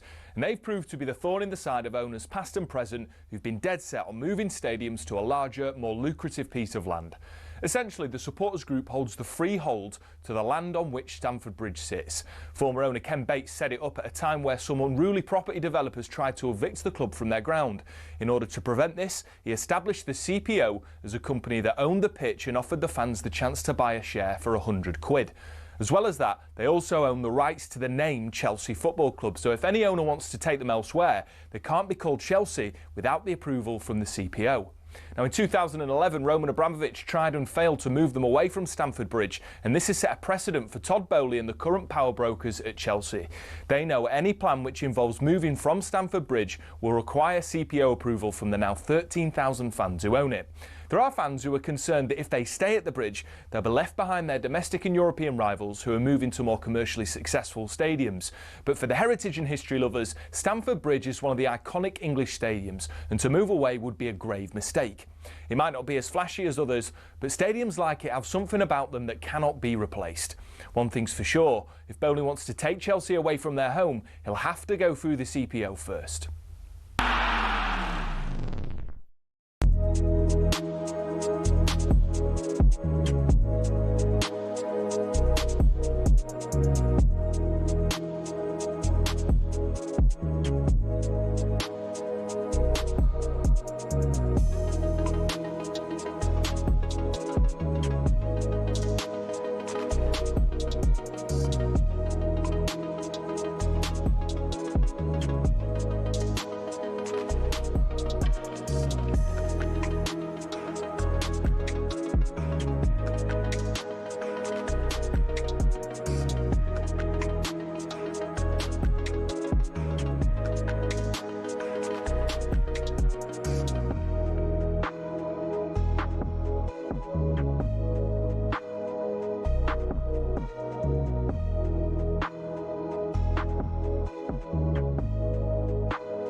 Automatic. What? So what were we talking about, cars? What my son wanted to do is, he just started his lessons. Yeah. A few months ago. He wanted to do it in automatic, because the car you're getting is not going to be automatic, though. It's going to be that old. Automatics weren't around when your car was made. You're getting. It's going to be an old banger. And he's like, oh, come on, it's so much easier. Honestly, Al, they're so lazy. Can't be bothered to do their driving lessons and test in a manual. So change, Gab. Honestly, no. When he's not daft. He would have heard radio. You used to get 70 grand a week, Gab. He's not. That's all I'll give you. He's doing a little mini. No. How many times kids are going to curb their car? Problems with it. Well, you've no confidence, you kid. No, I have not at all, mate. And you keep saying to me, "Can I drive your car?" And like you can put L plates on the back. Not a chance, mate. Do your lessons in manual, and then we'll get you a car that is a manual, automatic. Audacity. Honestly, they're cheeky, these kids are. I don't know. Terrible, mate. Can't take it away, you Gab. 7:35. talkSPORT breakfast with me, Alan Brazil and Scrooge. Nothing to Thanks to Arnold Clark Charge. We've got some electrifying. There you go. We've got electrifying cars to give away. Oh, get a deal. Lovely. Electrifying cash prizes up for grabs on talkSPORT in our EV Lover competition. Go have a go at this, Gab. Along with fully charged amounts of cash to give away, we've also got 3 places up for grabs. Take part in our grand final in Glasgow next month, where one lucky winner will get their hands on a fantastic new MG S5 electric car. Have a go at it, Gab. Get involved. Simply head to talksport.com/win and get your entry in now. That's all thanks to Arnold Clark Charge. Ultra rapid EV charging and ultra low price. Find out more at arnoldclark.com. Speak to Arnold Clark, they'll get your son a nice second-hand car, won't they? Promise. Well, ask them. If you don't ask them, can you ask them for me? I don't know the guy. The nice guys. Ali's. I think you don't know him. Guys. Nice guys. Now the boys in the sports bar were at it again last night. What are they saying now? These. Oh, they're a bunch of idiots. Has anyone seen Aston Villa? Can you hear me, Gabby? You're about to win a hell of a beating, Nuno Henry. Gabby Agbonlahor. Andy Townsend, Gabby Agbonlahor. Can you hear me, Gabby? You're about to win a hell of a beat. Has anyone seen a goal in the Premier League for Villa? Can you hear me go? Can you hear me go? They're waiting to see you. You're about to win a hell of a beating, Dan Bardell. The bull ring. The Bullring, where are you, Bullring? Prince Willie! Big Willie, where are you? Can you hear me, Prince Willie? You're going to win a hell of a beating, John Duran. Nigel Kennedy, Tony Daly. Playing against him, but who's quick as? The Weasley twins. The Weasley twins. You're going to win a little factory. Tommy Shelby, can you hear me, Piggy Blinders? You're going to win a hell of a beating. Where'd the Weasley twins come from? Where'd they come from? I don't know, Al. I'm not getting involved. No, I'm going to say no comment. He's got a heart attack. Yeah, no comment for me, mate. Yeah, no comment. Let's move on. So we can't wait any longer. Let's get into it. Aston Villa, are you a mess? Welcome to Villa Park. You know, it's not going to be like next season. Okay, we've had a little go in the Champions League. They're going to want to be in it every season. Ball given away by Yano. Harvey Elliott's going to score. It's gone straight through the arms of Valdimarson. And Villa finally have their first goal of the season. People don't give Villa the credit they deserve. Aston Villa comprehensively beaten, and boos from the crowd remaining at Villa Park. Even when we lose a game, no problem. Because you know that the wins are going to come back the next game. Up steps Damsgaard, right-footed, slides it into the bottom corner. Redford are through, looking at another Premier League side as they did in the last round. This time they've done for Aston Villa. Right now, if I was a Villa fan, I'd be fuming. We improve things. We scored 1 goal. This is clearly one improve. I can't handle this. I'm going to have to go inside. I quit. I get lawyers involved. I am, mate. If you're watching on YouTube, you see they've got a picture of me dressed up as a clown. I don't think you're allowed to do that. Do you think you're allowed to do that? I think you could cause trouble. Yeah. I think you could get Cundy in a lot of trouble, yeah. Whoever's done it, yeah. You're not going to do that, are you? I will speak to my lawyers, mate, and see where I stand. Everyone does it. They love it in America. Come on. They sue people left, right, and centre. No, but this is not America, is it? Well, I don't know. Is it not? I'm going to speak to my lawyers, Jason, mate. Look, I don't think it's funny, mate, dressing up as a clown. Like, this is a oh, for God's sake. We've only got 84 million people. They don't all believe you're a clown. We need to move on, mate. We need to move on. Come on, let's move on. 5 games played, no wins, just 1 goal scored and now dumped out of the Carabao Cup. Where does Unai go from here? Of course, Villa are in the European League this season. Emery's won the competition 4 times, Gab. So it begs the question, do Villa just sack off the Premier League and go out for Europa League, just like Tottenham did last season? You have your best manager for the Euro. You have your best manager for the Euro League. Are you the best team in the competition, Gab? Can you win it? Of course we can win it, but what needs to happen, Alan, is Harvey Elliott, it was good for him to play last night. You can't just blame him. No, you can't. No, you can't. Sorry, not blame him. You can't just put all your faith in a new player, a young player. No, what I'm going to say is that can we get Harvey Elliott used to playing with Watkins, looking at Watkins' runs, finding him? Morgan Rogers, can he get up to speed? Then we have to find out who's going to play off that left-hand side, because Gesson doesn't look like he's up to the level yet. Marlon hasn't been great when he's been in the team.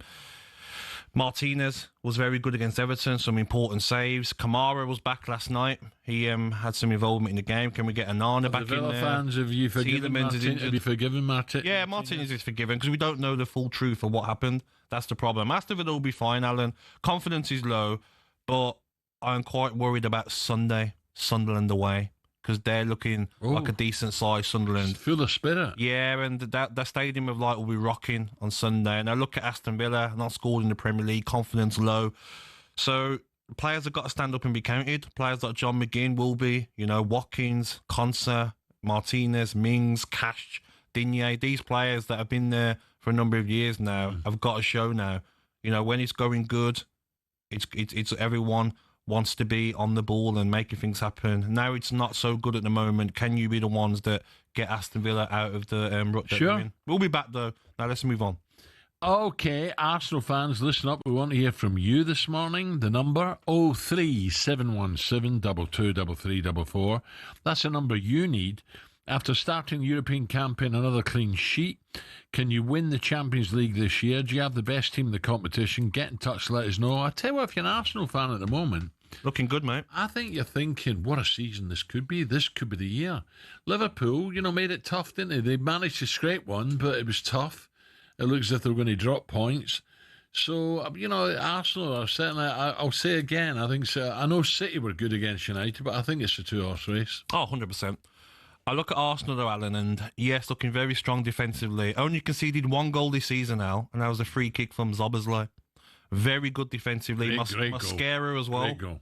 Mascara that's come in, 21 years of age, only cost 13 million, and he looks like a great buy.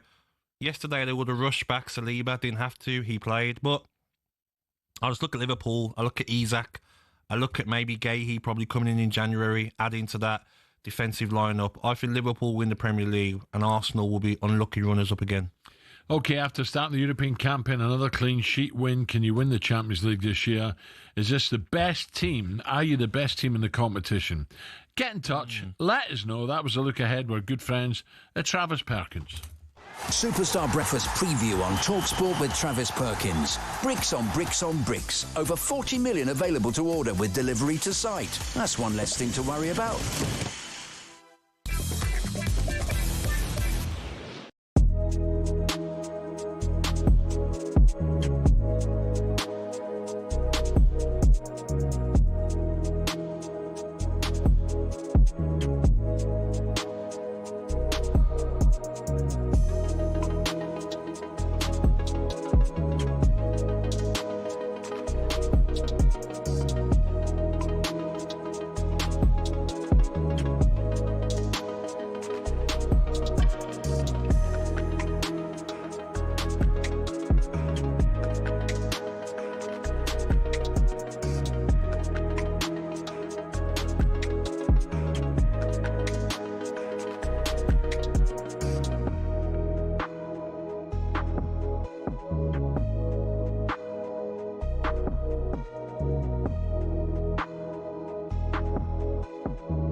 Okay, talkSPORT breakfast. The time 7:46. Gabby alongside me. Right.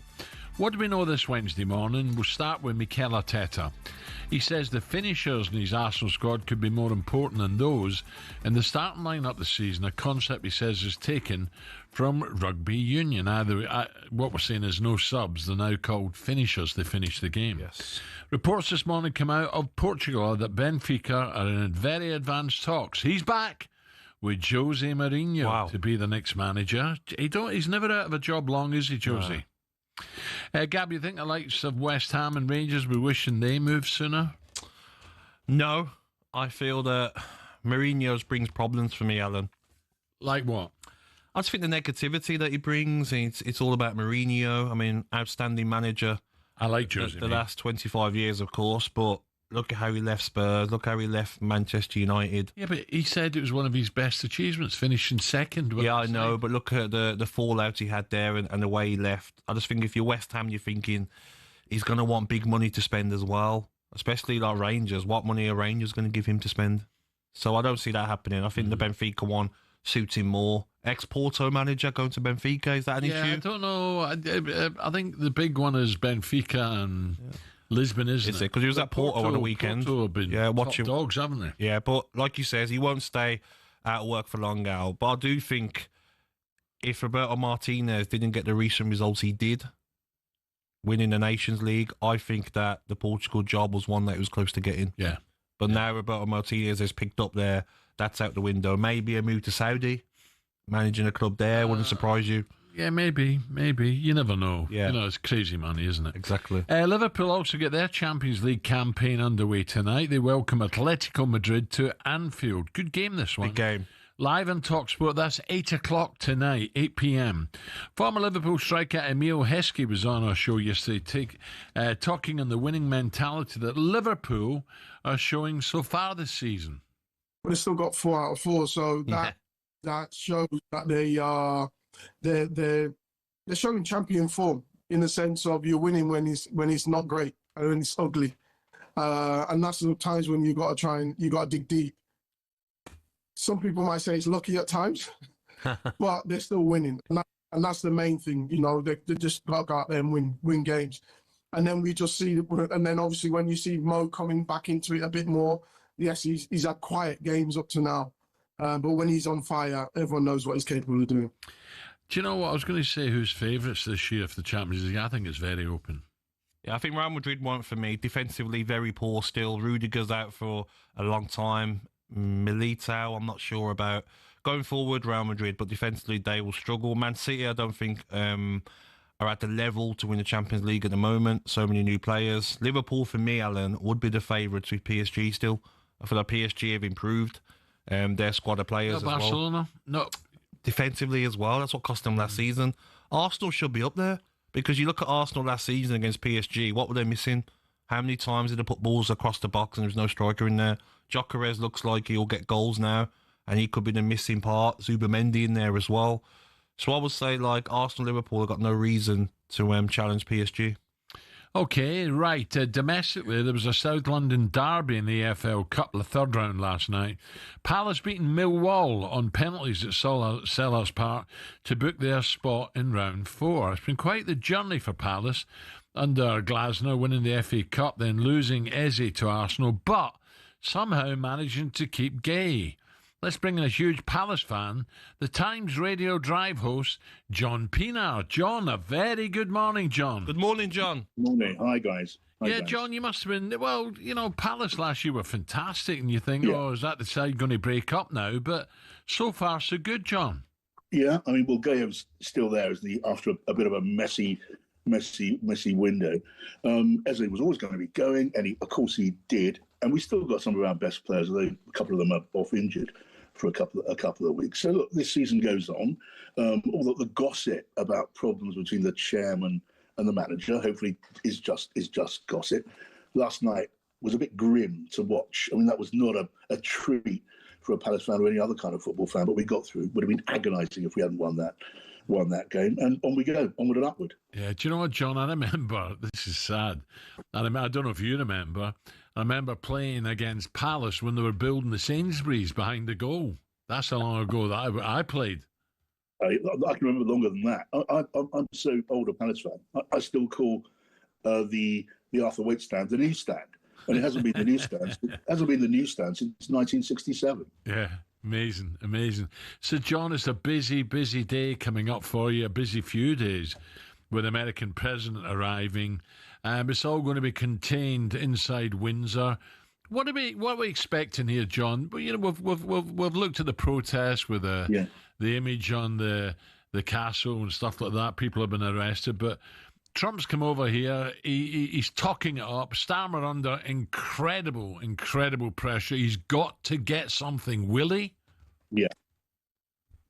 Well, everything you say is absolutely true. It is, forgive the cliche, a kind of game of two halves, isn't it? We got today, which is all about pageantry and pomp at Windsor Castle. The whole thing has been laid on to, frankly, stroke Donald Trump's ego. And it succeeded in doing that. Before he took off from Andrews Air Force Base in Washington on his way here, he told everyone what a good friend of the king he is, what an elegant guy the king is, how he's known him since before he was the king. It was meant to please Trump, this rare second state visit. And clearly Donald Trump is very, very pleased. And the king's job is to do his royal job, which has a lot to do with diplomacy. Some call it tiara diplomacy. So, you know, reviewing the guard, the banquet tonight, all of that to get Trump in exactly the kind of mood that Britain and Keir Starmer wants him in.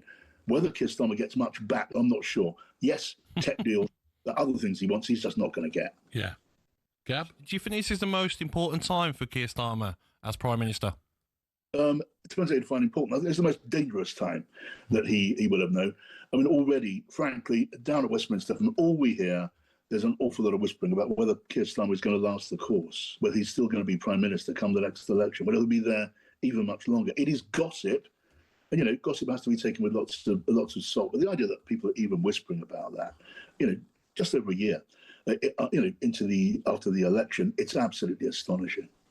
John, you've been around a few years like I. Sometimes I wake up dismayed in the morning. I think the world's gone mad. It's a crazy place and a dangerous place at the moment, isn't it? Oh, so true. I mean, you know, like you, I grew up in what seems now to be a different world. You know, a world when we had ups and downs. There were things we call crises.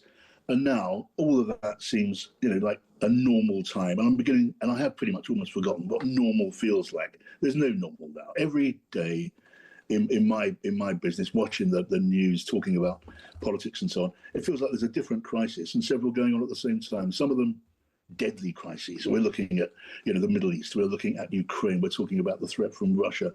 These things are routine, you know, and back in the day, which doesn't seem all that long ago, a lot of this would have been unimaginable. So it keeps us busy. It's good for trade, as they say, but it's not necessarily a pleasant thing to be doing, watching it and telling the story the way that we do. So, John, just to finish off, digital centres, AI,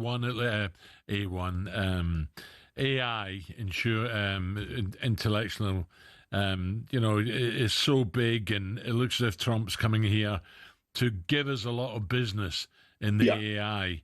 And great, but will we get any? Do you think there's any chance whatsoever of concessions on tariffs, or is that a no? He's got to stick to the rest of Europe, the UK, like the rest of Europe, or could Starmer somehow wrestle something a little bit better out of him in terms of tariffs?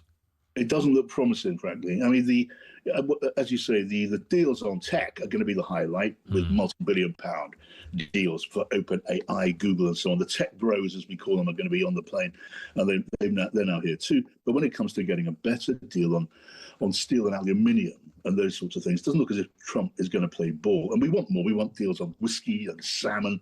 They would be very useful things for Keir Starmer to get and to parade with. But it doesn't look as if Trump is really going there, certainly not in any significant way. However, with Donald Trump, this is the worry for the government. You never know. You never know what's going to come out of his mouth. I'm not sure he does. And what comes out of his mouth, you know, whether it's to do with Epstein, freedom of speech, those things that Starmer and Trump don't want to talk about today. Someone's going to ask a question and then watch. That's going to be tomorrow's big thing. Yeah. John, great to talk. Good luck to Palace and have a great 2 days. We look forward to hearing from you. Thank you. Brilliant. John Pienaar there. And it is a big couple of days, isn't it? I just wonder, are we going to get something, a surprise? Probably not. I think John's correct. He's been around a long time. Oh, of course. I've seen a video on XL. There must have been 40 cars. Really? 40 cars. I mean, obviously. Well, no wonder with London. I'll tell you. No, I know. People forgetting how dangerous London is. Yeah, no, you're right. But whether you like Trump or not, right? And it's you could pull 10 people off the street, and you'll have different, mixed views, right? But one thing he's sorted Washington out. Chicago might be next, or whatever, Memphis, or whoever. He seems to go in and get it done. You look out here; it's just an absolute. London's an absolute joke now. What did I think of Trump in what's the part of Scotland that he likes to go to? Up in Aberdeen, there was protests. Again, it's mixed. There was a lot of protests. I'll give you this today, Gab, right? Because I don't want. This is talkSPORT. Yeah. People listen to us to get away from politics. Of course. But I drove in this morning, and I was flicking through the channels, and it was horrible. It was drizzly. It was dark, and I ended up with 5 Live, listened to a little bit what they had to say. And this young lady, very articulate, came on. Mm-hmm. And to me, she was brainwashed. She was meant to be reviewing the papers. She rattled every left-wing newspaper off about what a disgrace, Trump coming here and da-da-da. And I'm like, hold on a minute. I thought this was meant to be balanced. Whether you're left or right. I'm not talking about far left or far right. I'm just talking about right and left of centre. It's got to be balanced. This young girl, she's brainwashed. And very articulate she was. And I just turned over and went, that's it. I'm not listening to 5 Live again. In fact, I got the stage. I'm not going to pay my BBC licence now. They get stuffed. You're not interested. It was disgusting. I drove in this morning disgusted. And this was a young, very well-spoken, intellectual girl. Think she's been told what to say? I don't know. University, probably. Yeah. 2 minutes to 8.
wondered why Erling Haaland scores a hat-trick instead of just 3 goals?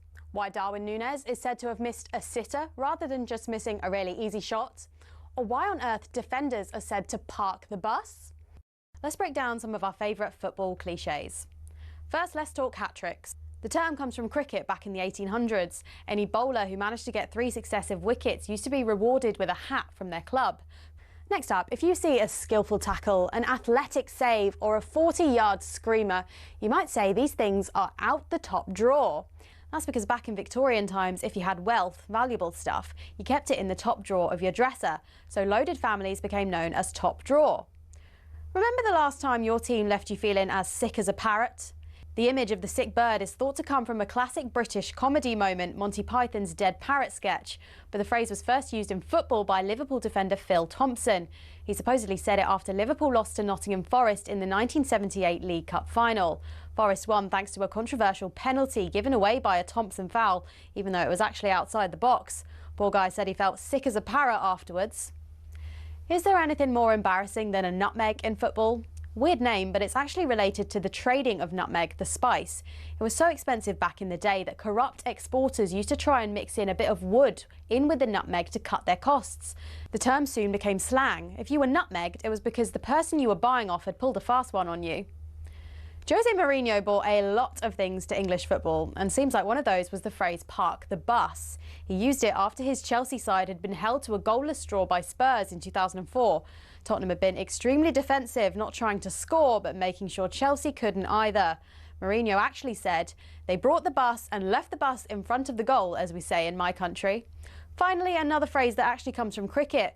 Footballers are said to have missed a sitter if they miss an easy chance. In the late 19th century, it was used in cricket to describe a moment when a fielder failed to take a catch which was so easy they should have been able to catch it sitting down. So there you have it, some of your favourite footballing cliches. And if you think this video is all over, well, it is now.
Good morning, 6 minutes after 8 o'clock. Just looking at pictures from Windsor. The rain, no rain, which is probably good news, isn't it? All the people out there in the streets. It was horrible driving up. I think it's going to get warmer, Gab. Someone said, yeah, the temperature's going to be slightly warmer, then it changes again. Then I think we get up and down. Then we get weather from the Azores coming up, which that's how you start getting a flu, though. The weather's up and down. Yeah, well, I'm sniffing as we're talking. You know, it's just normal, isn't it? You know. Anyway, that means you'll be off to Montego Bay soon. Montego Bay, I'd love to, mate. I fancy a bit of Barbados. Now you're not allowed to go. Lovely. I'll go over there and speak to them. You know, yeah, Alan's not allowed over anymore. Mrs. has told him we can only go mobs. So, you know, well, maybe I'll do a bit of that. talkSPORT breakfast with me, Brazil, Gabby and Arnold Clark. Get the UK's best used car deals guaranteed. Now on the way this morning, going to be joined live in the show by the former Chelsea midfielder and last man to lift a major trophy for the Villa, Andy Townsend. Remember, the Blues trip to Bayern is live on talkSPORT. Gab, not taking the mickey, but did you ever win it with Villa? I want to play of the month, mate. No, cups. No, I didn't. Not personal. I'm talking but personal, like, that's a big thing to win, mate. Is it? Yeah, there's been some top players that never won one. What'd you get? You get a lovely little trophy, mate. What was it again? Tell me again. I got Player of the Month, and Martin O'Neill got Manager of the Month. Same Player month. of the Month? Oh, all right, okay. For the Premier League. When did you come off the bench and score 3 or 4? When was that? For the Premier League. Against Walsall. Do you know, for that month, Alan, I was the best player in the Premier League for that whole month. What an award. I remember winning the telly from News of the World or something, or the Sunday People. You remember when O'Hara had that trophy, the Sky Bet one? We hammered him. Do you remember? I did, yeah. Championship Player of the Week. Yeah, weekend. Right, 3-time European Cup winner with Liverpool, Phil Thompson there, someone who's won plenty. He's won everything, I think. Tells us whether Alexander Isak should start through the middle for his debut tonight. If talkSPORT really are being harsh on Aaron. Does it annoy you that people talk about how much money you have spent? You've been listening to a lot of talkSPORT. Hold on a minute, I don't remember that. I don't know who said that. No, it wasn't us. Yeah, so many. He's not talking about our show. He's talking about talkSPORT in general. Yeah. How many shows are there? And they have spent a lot of money, but like he says, they didn't spend anything much apart from Chiesa. Was it 10 million season before? Also sold a lot of players. Nunes, Diaz, Harvey Elliott's out the door on loan, which will be a future permanent to Aston Villa. There will be bad signings, but I think Liverpool, on the whole, make good signings. Yeah, obviously. Over the years. Of course they do. And even Kirkes hasn't started great. He seems a little bit eager, but he will come good. Very good player. He got took off in the first half for Robertson because he'd been booked and he was making fouls. But he's just so hungry to do well, Kirkes. He will come good. Isak will come good as well. Oh, I'm sure. Yeah, I'm Liverpool. We're totally fine. I'd start him tonight if he's fit. I'd love to see him start. I'd give him an hour. Yeah, I'd love to see him start. And maybe he will, because like I said against Burnley, Ekitike wasn't at his best, and neither was Gakpo. Ekitike, for me, didn't get the service. No, Salah was very poor. I think he's like Haaland. Give him the service and he'll produce. Really do. Salah has been very poor at the start of this season, but you know he gets his goal. Talking about that, what about Haaland? That's him back to explosive brilliance. He absolutely bullied Manchester United, even defensively. The ball was coming in off set pieces, and he was clearing it. He showed leadership for me at a different level, mate, when he wants to. Yeah, of course. And then he can compose himself with a little dink over the keeper. But what's Luke Shaw doing now? And when Haaland scored his second goal, put through from in his own half, I'm thinking, this is such schoolboy defending for Manchester United. We should have a hat-trick as well. Hit the post exactly, yeah. So I'm sure we will enjoy playing against Manchester United again very soon. Now, though, 03717 223344. Arsenal fans, is this the best squad you've had since Invincibles? We seem to say this every year. Is this Arsenal's year? But it might just be this year. Well, as Arteta says, it was all about, not the subs, the finishers last night. Great flick, Trossard, and Martinelli with his first touch is onto it. He's beyond the defender. He's into the area. Martinelli scores! Under the goalkeeper. What an impact! Gabriel Martinelli, just seconds after coming on. Arsenal are off and running in the Champions League for the season. Fantastic play from Trossard and Martinelli. Arsenal go 1-0 up. Martinelli goes on the outside and gets past him. Into the area, pulls it back. Trossard, can he get the shot in? He does! It's deflected in! And Arsenal are surely going to get their Champions League campaign started with a win. I don't want to say I think we're going to win it. I think we can win it. Why not? Do you know what? I think they can. I think they're capable of winning both. I do. What? Athletic Bilbao 0, Arsenal 2. Yeah, Gabriel Martinelli was in target just 30 seconds after entering the fray, as Arsenal victorious 2-0 in the arena last. What's that? You're right, mate. I'm just won 2-0 in the arena. The great rivals Spurs lifted the European League last season. Fellow substitute Trossard got the second goal. Right. Yeah, Trossard got the second goal. Arteta praised the depth of the squad, talking about finishers as well, and what he calls, rather than subs, finishers. Yes, what an amazing place to play football. I must say, one of the best atmospheres that I've played. a really tough match. We knew that the first 20-25 minutes it was going to be really tough, especially the way they play, so intense, a lot of direct play, a lot of duels. And I think after that we started to grow throughout the game, and the second half we were much more fluent, dominant, and looked much more of a threat. And at the end, the finishers, they made the impact for us to win the game, and overall very happy. Squad, is it big enough to win it? 100%. I keep looking at the centre backs. If they can just somehow, it's hard to keep them two fit. But it really is. But what they've done now though is they've sold Kivior and they brought in Mascara and they brought another defender as well. At least they've got Ben White. He can slot. Yeah, in Ben White can slot in there as well. They've got 2 players for each position, Alan. And now the problem with Arteta's going to have is Odegaard hasn't done much this season, been coming off with a shoulder injury. But last night I was looking at Eze and I'm thinking, can we get Eze in the middle? Martinelli come on and was outstanding. Trossard looked sharp as well. You might have a situation where he has to choose out of Odegaard or Eze, who starts in that number 10 position in front of Declan Rice and Zubimendi. So that's good headache for him to have. But Martinelli was electric when he come on. The second goal, first goal he ran through, finished under the keeper. His second goal, what I loved about it, Al, received the ball, I'm taking you on. Yeah. And he gets to the byline, cuts it back to Trossard, little shimmy, and then deflection and puts the ball in the back of the net. But I think Arsenal are looking very good. Madueke, once again last night, very good. Saka comes back. He's having a blinding time at the moment, But when Saka comes back, you've got to fit Madueke in there somewhere as well. So does he start on the left? But he's been a very good signing. All the Arsenal fans that were hammering the signing, Madueke, a big apology. Yeah, I agree. So Liverpool go to Madrid. That's where I'm mixing it up. Liverpool go to Madrid, at home to Madrid, yes. See, I always know it as Atletico Bilbao, not Athletic Club, yeah, I did as well. Bilbao before. Anyway, right. So Arteta's got to be delighted with the start. 03717 223344. Let's head to the phone lines, can we? Arsenal fans, could this be your year? Is this the best squad you've had since the Invincibles? Jack's an Arsenal fan. He's on the line now. Jack, good morning. Jack. Morning, boys. How are you? Okay. Good, Jack. Yeah, all good. Good.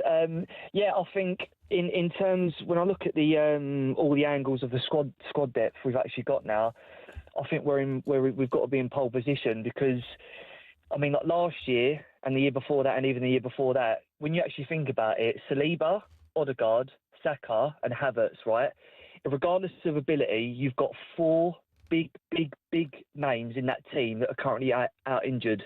And for me, I'm not phased, I'm not worried at all because we've got quality players that can come in and fulfil that role while them players are out. And when you look at yesterday, you're bringing on 2 subs that come on and get the job done. Now, that for me is the sign of a champion. And I don't care what anyone says, that Liverpool game, we should still have 0 goals conceded and we should have drawn that game 0-0 away from home. We're 5-6 games into the season now, and from how we're playing at the moment, from currently right now, I think we look unbelievable. And the squad depth, we've recruited unbelievable this summer. Unbelievable. So end of the season, no excuses then. Arsenal should be winning the Champions League or Premier League. I agree, mate. I agree. Yeah.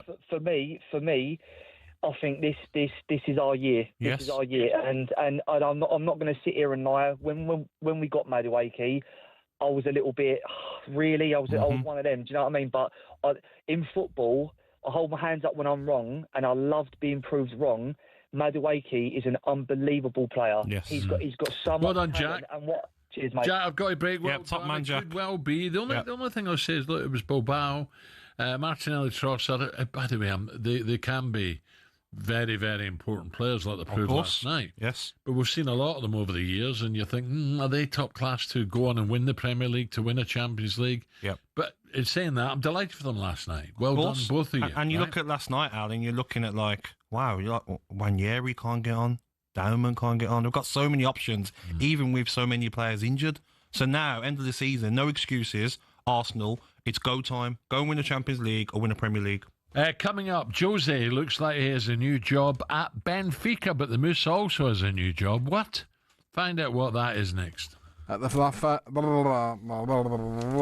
again.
Breaking news on talkSPORT.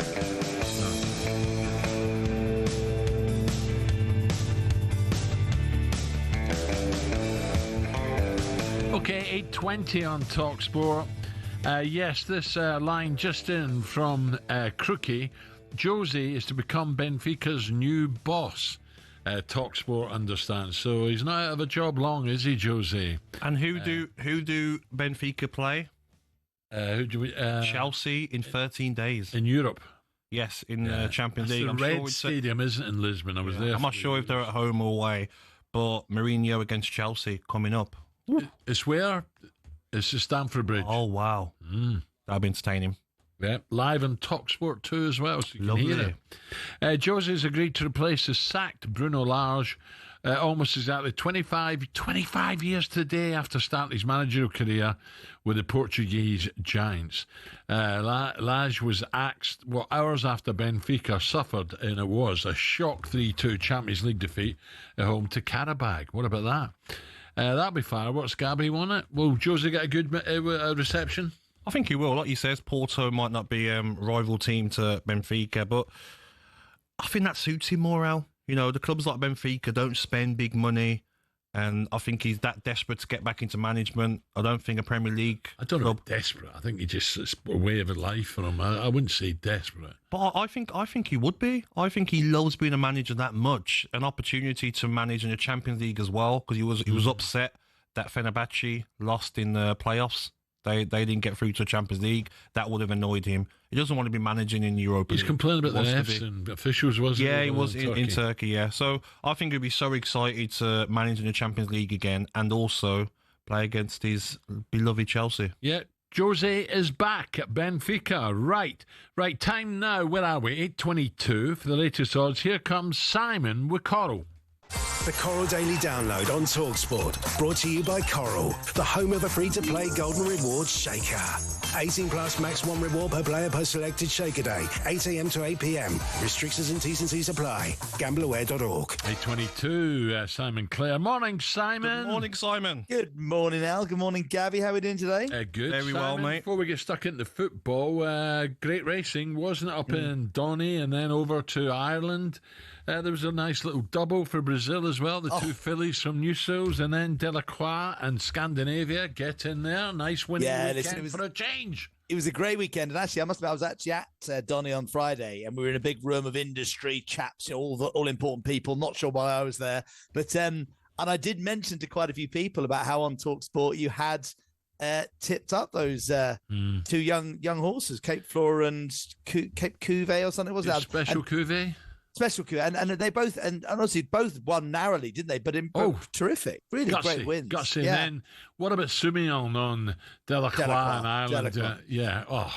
It was a great ride, that was Delacroix won the Coral Eclipse. So from a sort of Coral perspective, it's great to see the horse that wins our big race of the summer going on and doing great things. And he got beat at York by Ombudsman, who was very impressive that day. Yes. But I don't think York really suited Delacroix, but wow, he was good on Saturday.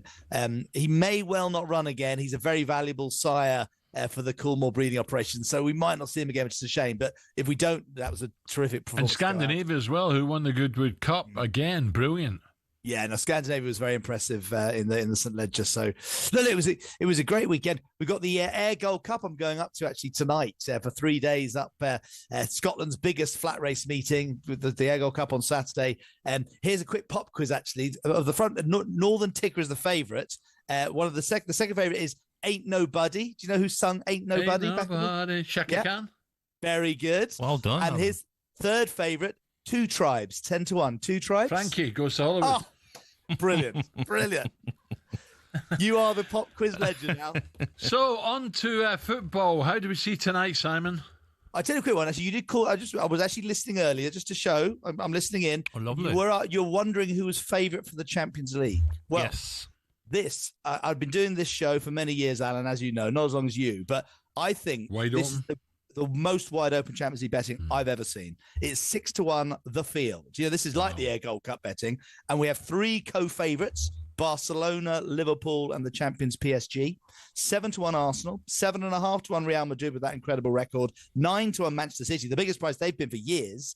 And then 10-1 Bayern, 12 Chelsea, and 25 bar those with the likes of Napoli and Spurs. So, I mean, you know, I don't know if it's the format or just the way all the teams now look to, you know, sort of not be totally standout. That is an exciting place to be, Gabby and Al. That's what you want to see, though, isn't it? You don't want to see a standout favourite, and you don't want to see Real Madrid winning every season. But I still can't look past a PSG and Liverpool. I just look at Liverpool and Isak coming into the equation now. PSG as well have strengthened. Zamani at the back, he'll be a good addition to their team as well. But tonight I'm looking at a double, which me and Alan were talking about. I'm looking at a Bayern Munich and Liverpool win. Okay, 1-2. What would that be? 150. I suppose that'd be about 6-4 the double. I mean, it's 8-15 Liverpool to get off to a winning start tonight against Atletico, who started, La Liga okay, 1 win, 2 draws, and a loss from their first 4 games. Salah has, I think he's got the most goals and most assists of any Liverpool player in the Champions League. 44 goals, 17 assists. He's 3-1 to get an assist tonight, 11-10 to score, and hasn't really fired yet this season, despite the fact they've won all 4 games, which is worrying for the domestic opposition. Yes. So, and obviously Isak could play a part. He's 3-1 to score first, and 10-11 to score any time. Well, we'll ask Phil Thompson later. Is coming up. What about you? Just quick, couple of quickies, Simon. Premier League, have Liverpool eased slightly? I know they got the win, but have they eased slightly? They are still 13-10 favourites as far as I'm concerned, and Arsenal 7-4. No, I mean they haven't eased, because I think what's worrying is that they've got a perfect record. And they haven't played that well. They could have drawn every game or even lost games, and you feel that they haven't even got out of first gear yet in terms of some of their players. Isak hasn't started. Salah hasn't really started. I mean, do you think? I mean, I think it's ominous, really. So I'd say they're probably more likely to shorten than lengthen. I mean, Gabby, your view on Liverpool's? I think they'll win it, but I do think Arsenal will push them. I really do. I feel like Arsenal, you look at the squad of players they've got, they lose Saka and Odegaard and Saliba, and no one's talking about it. No one's going to rush them back into the fold. Saliba could have played last night. No problem. Wait, we got Mascara, very good centre half. But I just think Liverpool have got the experience in that squad to get it over the line. Simon, just a quick one. I'll just tell you, just had a quick look. I was procrastinating there. They're actually 6-5. They've shortened in the betting out. So, have they really? Yeah. 65. What about Hearts to split the Old Firm? Oh.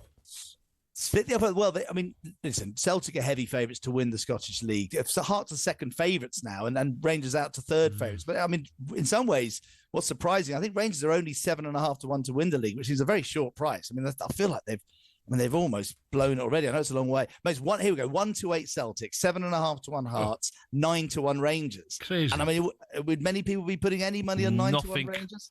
Nothing. No. 1 or 2 might have a go at Hearts, because Celtic are not exactly pulling up trees at the moment. But I don't know what's going to happen at Ibrox. I really don't. I don't know. Can I have quick odds on Aston Villa to score their first Premier League goal away to Sunderland on the weekend?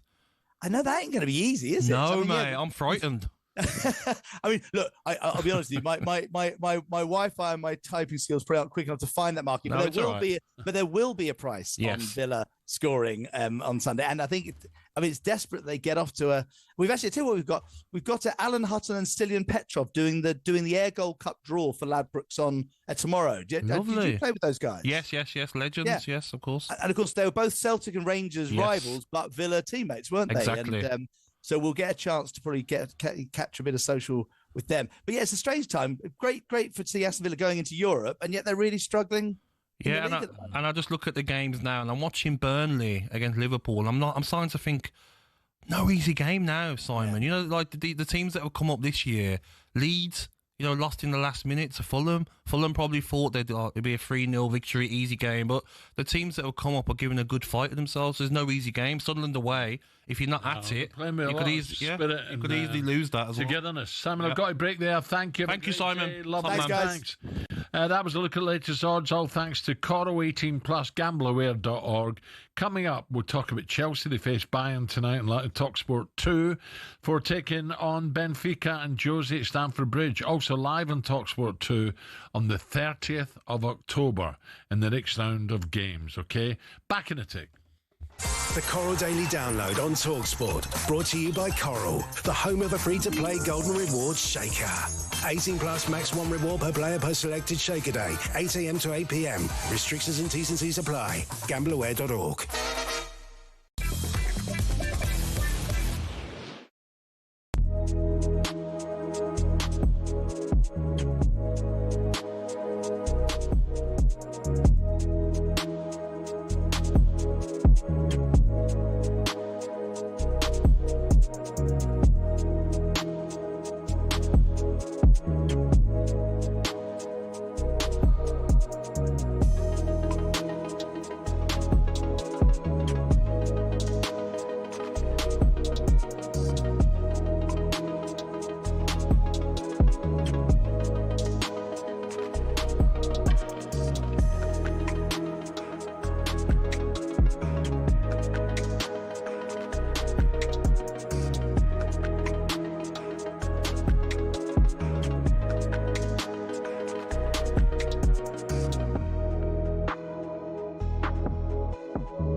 Boxing. It's a sport that makes multi-millionaires out of the world's best fighters, but it's not as flush with cash as you'd think. We all see how much the likes of Tyson Fury or Canelo Alvarez make every fight, but that's not the case for those just starting out, or those who aren't even at that level. For example, if you've just turned pro and don't have a promoter, you have to sell your own tickets, cover the cost of the venue yourself, and pay the taxman at the end of it. You might not even break even, but if you do, you're looking at 5 to 10 grand max. A mid-tier fighter might make more like 10 to 50 grand, but you still have to give up half of that in costs. So unless you're fighting for a world title, it's tough to make money. One potential way of doing it, though, is being a journeyman. Here's former European champion talkSPORT's Spencer Oliver explaining how that could work. They want to fight every week, and they can be going in against the prospects, so they can demand good money, and they might be demanding like 5 grand, 10 grand for a 6-rounder or something because they're going in with a prospect. He gets through that, the journeyman gets through that fight, and he can fight again next week. I mean, even so, it's not much, and you're getting punched in the face for a job. It's only really at the top level, i.e. fighting for titles, where you're earning up to 6 figures and can afford a diamond chain or that Ferrari. So boxing isn't a sport that allows you to retire at 40 and live a life of luxury. Much like a lot of other sports and jobs in general, it takes an awful lot of luck quite early in your career to really make it worth your while.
Do you know what Stoughton means, Gabby? No, I do not. Stoughton means bouncing, brilliant, it's lively. Lively. Like you on a night out. Back in the day. I've not had a big night out for a while. Yeah, you need to have one, mate. This is talkSPORT Breakfast with me, Brazil Gabby, and Arnold Clark. Gets £750 off any used electric car or home charging after a great evening of Champions League football, with a brilliant night of European action again across the talkSPORT networks. The Champions League, we love it. Oh, Salah does what he does best. It's already a Champions League game to look forward to. Going to pull the trigger now and finds the bottom corner.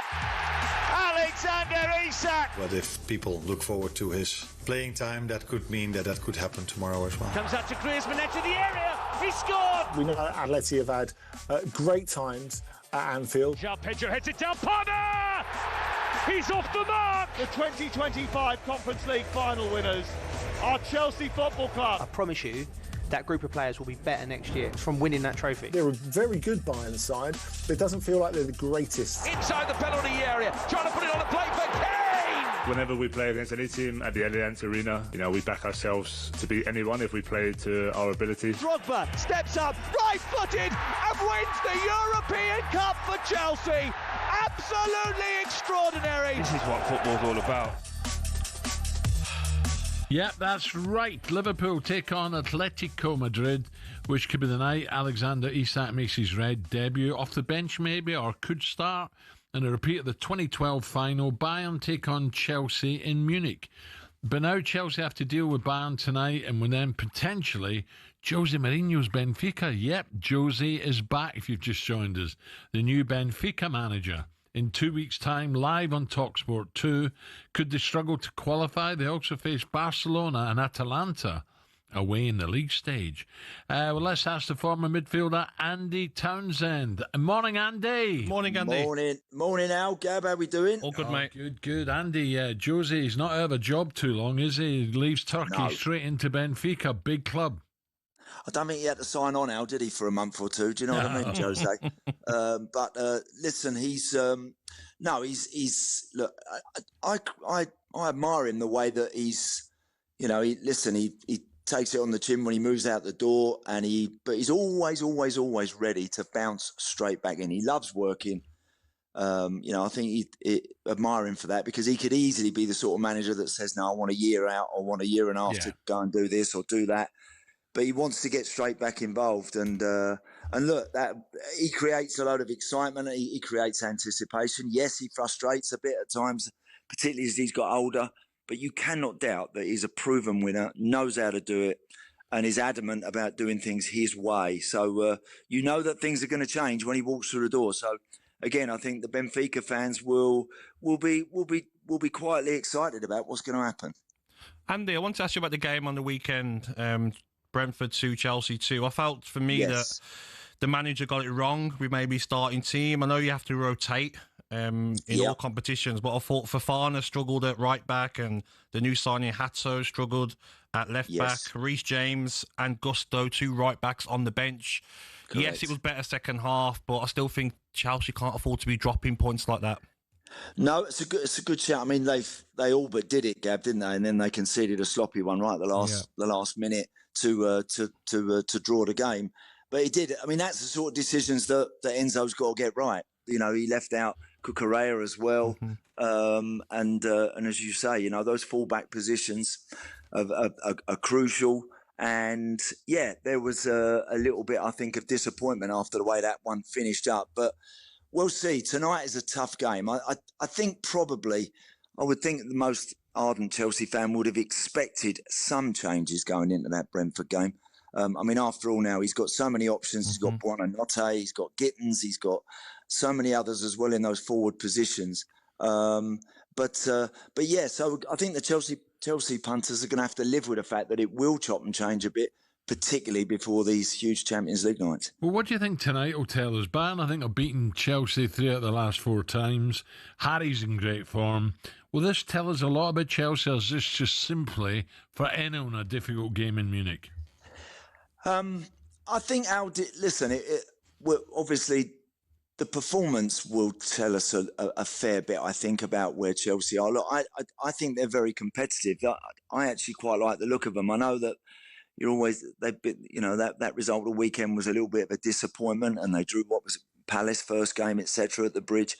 But I don't think they're going to be far away from anything this season. Actually, I think they've got the numbers to be really competitive.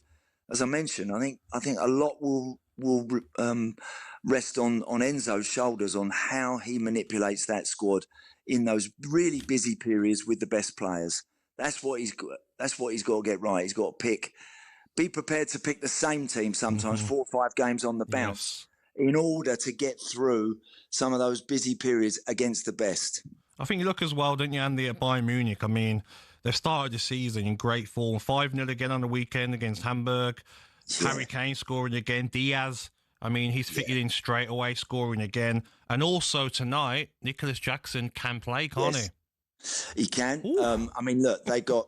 When you think Serge Gnabry, Gab, they got Luis Diaz, as you say, Elisa and Harry Kane. Yes. I mean, what a front four that is. That is fantastic. Look, Nicholas Jackson, I don't blame him for going there. Obviously, he must have got an hell of a deal to go there, and good luck to him for that. But he ain't playing in that sort of company on a regular basis. No. What are the odds, Andy, on him getting sent off when he comes on, that fired up for the game? Oh, wow. Well, yeah. I mean, and he's got a bit of that in him. Yeah. That's one of his stronger traits, I think, Nicholas Jackson, that he will charge around and he will try and be a bit of a nuisance. So he can't finish and he can't finish a game.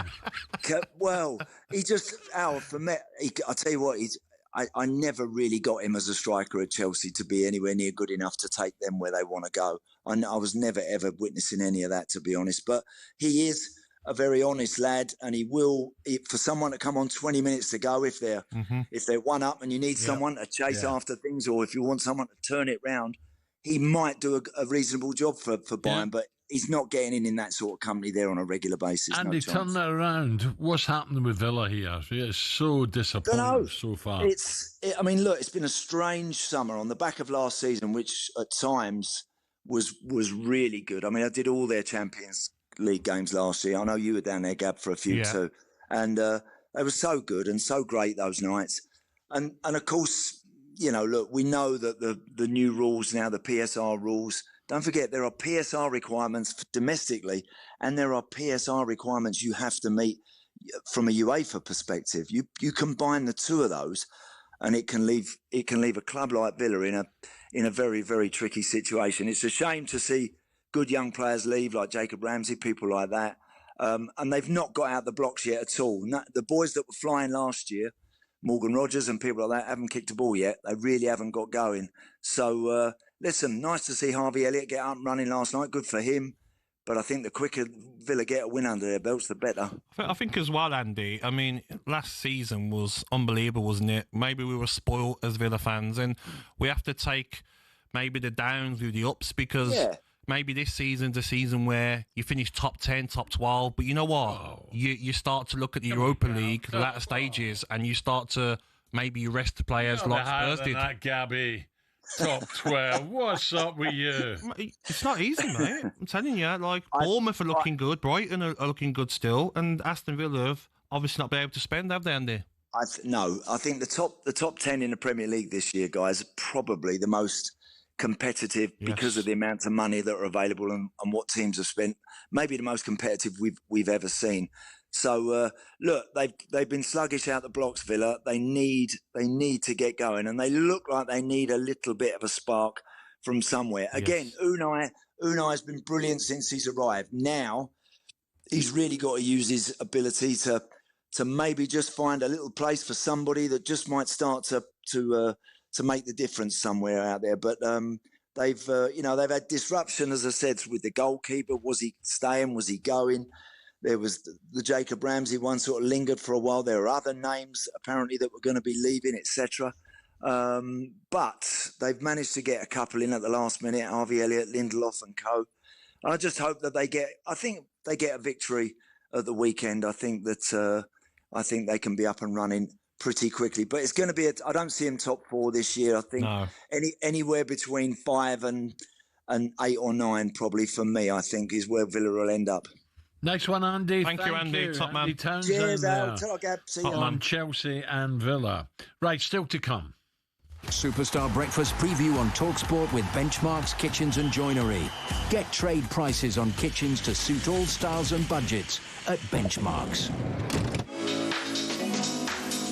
Okay, Gabby's already said this morning that Amorim is acting like he wants to sack, and the 12 million payoff. So it's a matter of time before he goes, is it? Manchester United fans, you agree with Gabby? 03717 22 3344.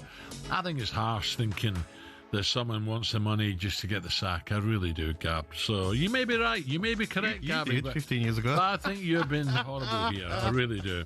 We're discussing that at 9 a.m. Stay with us. Superstar Breakfast preview on talkSPORT with Travis Perkins. With 250 hire branches nationwide, it's easy to hire at Travis Perkins.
This is the talkSPORT Goal Show. It's the show for the fans. It's done by the fans. Yes! Oh my God! Yes! Yes! Yes! He is an unlocker of defences. If you've got a problem or something to say, you don't have the right to say anything about something. I do. This nonsense kills the game.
Okay, coming up to 8:52 on the Sports Breakfast here on talkSPORT. Gabby's with me.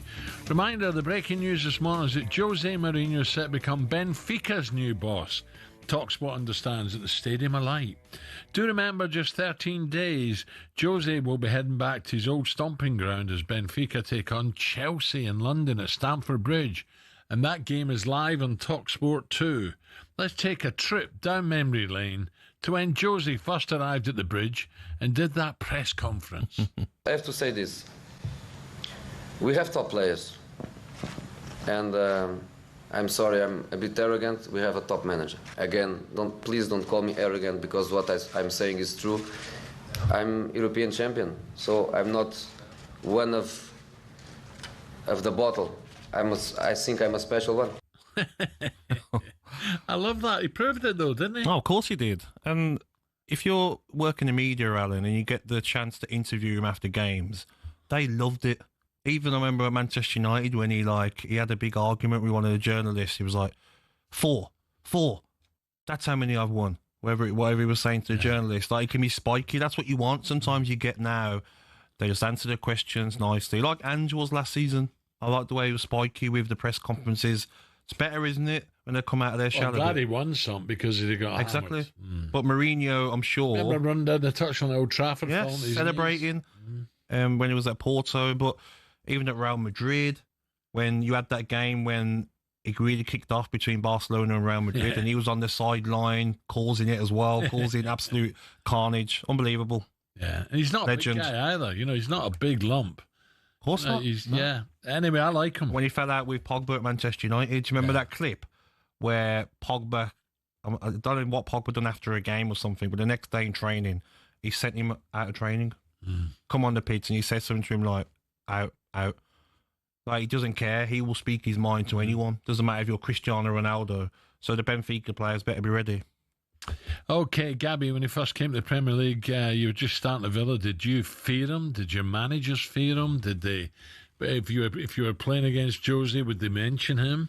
No, but I remember a game at Villa Park where I think it was might have been under Paul Lambert, where Ramirez got sent off. I think Mourinho was in charge then, and he was like, the fans were giving him all sorts out. The Villa fans of Villa Park behind that bench, because he was stirring up trouble in that game. And I'm sure Paul Lambert at the time was giving Mourinho some as well. But he always knew that Mourinho's teams, it was going to be a tough game. Yeah. And he was a legend of the Premier League. So, as well as the football, the Premier League rugby, the Premier Rugby season is also kicking off next weekend, with the campaign getting underway next Thursday night. Sale Sharks, they take on Gloucester to the Salford Community Stadium. Lucky enough to join by a Sale player this morning. He also played 49 times for England and gone on 2 Lions tours. Let's say a very good morning to Luke Cowan-Dickey. Luke, a very good morning. Good morning. Morning, guys. Morning, mate. Look, you're very unlucky this summer, weren't you? Getting a head injury early on the Lions tour out in Australia. You had to return home. What a shame. You must have been absolutely gutted. Yeah, it was annoying. The tour at the start was going well for me. I was getting good game minutes. And then, last sort of 20 days, there was a midweek game or weekend game, and I got a head knock, and unfortunately put me out for 12 of the last 20 days. So... Ooh. Wasn't great. When you say a head knock, was it an elbow or was it head to head? Was it concussion? I think it was a knee. Yeah, I was out cold for a while. Can't really remember too much for about 10 minutes afterwards. Yeah. Gab, was that taken out of your hands by sometimes you see it in football where there's a head injury and the player has to come off and he's maybe saying no, I want to stay on, but the physios and the managers take it out of the player's hands. Yeah, so at this point I was out cold completely, so I was stopped breathing for a little bit. I couldn't really do much about it. They put me on a stretcher and took me off. Well, just as well, look, when you think about it, if you can't remember. Yeah, I know. Yeah, it was sort of a straight cut one. There's no chance I could have stayed on. Otherwise, I probably would have. Well, you're right. You're right. He's rain now. So let's look ahead to the autumn internationals. Always for me, he's brilliant. Twickenham's just going to be great. Yeah, it should be good, mate. autumn's always one of them that it's the start of the international season. We had a camp yesterday for a couple of days, and it was good to see all the boys. Where was that? Was that Penny Hill? Yeah, it was at Penny Hill. Yeah, and it was a good couple of days. We put plans in on where we want to be, sort of leading up to the autumn, and then obviously going to put a good 4 victories in, or four good games in. So we got Australia, Fiji, New Zealand, Argentina, no South Africa, maybe just as well. But of those sides there, I think Argentina have improved. Really, really been impressed with them, Luke. Yeah, definitely. I remember playing them the first game for the Lions in Ireland, and to be fair, they put on a good performance then and beat us. So yeah. They're definitely improving. Their set piece has always been really good. Me with the scrum and stuff, you always know when you're going against Argentina, they're a big pack. So, it's not going to be any pushover. So there's going to be a few tough games, but hopefully that's what we need. That's what we need for, a team just coming back together and starting the season. What about for Sale this season, mate? I mean, last season was a very good campaign, coming third in the league and qualifying for the playoffs. Obviously, you lost to Leicester in that. What do you think you need to do as a team to go a step further this year? It's a good question. We got to semi-final year before and this year and last year. So we're pretty consistent. Just that next step. Hopefully now a few of us have been involved in semi-finals. I feel like we need to take our form.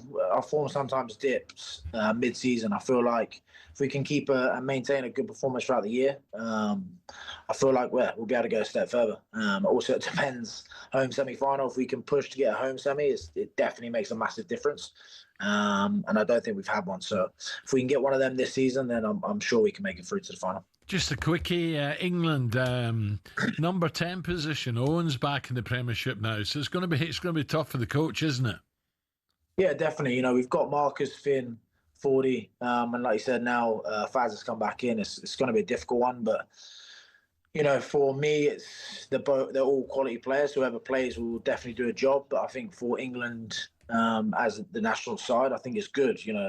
How many quality players we can have in one position that could do a job, but whoever's performing the best will hopefully go out on the field and play games for us. Yeah, brilliant. Well, look, keep well, keep fit. Thank you, mate.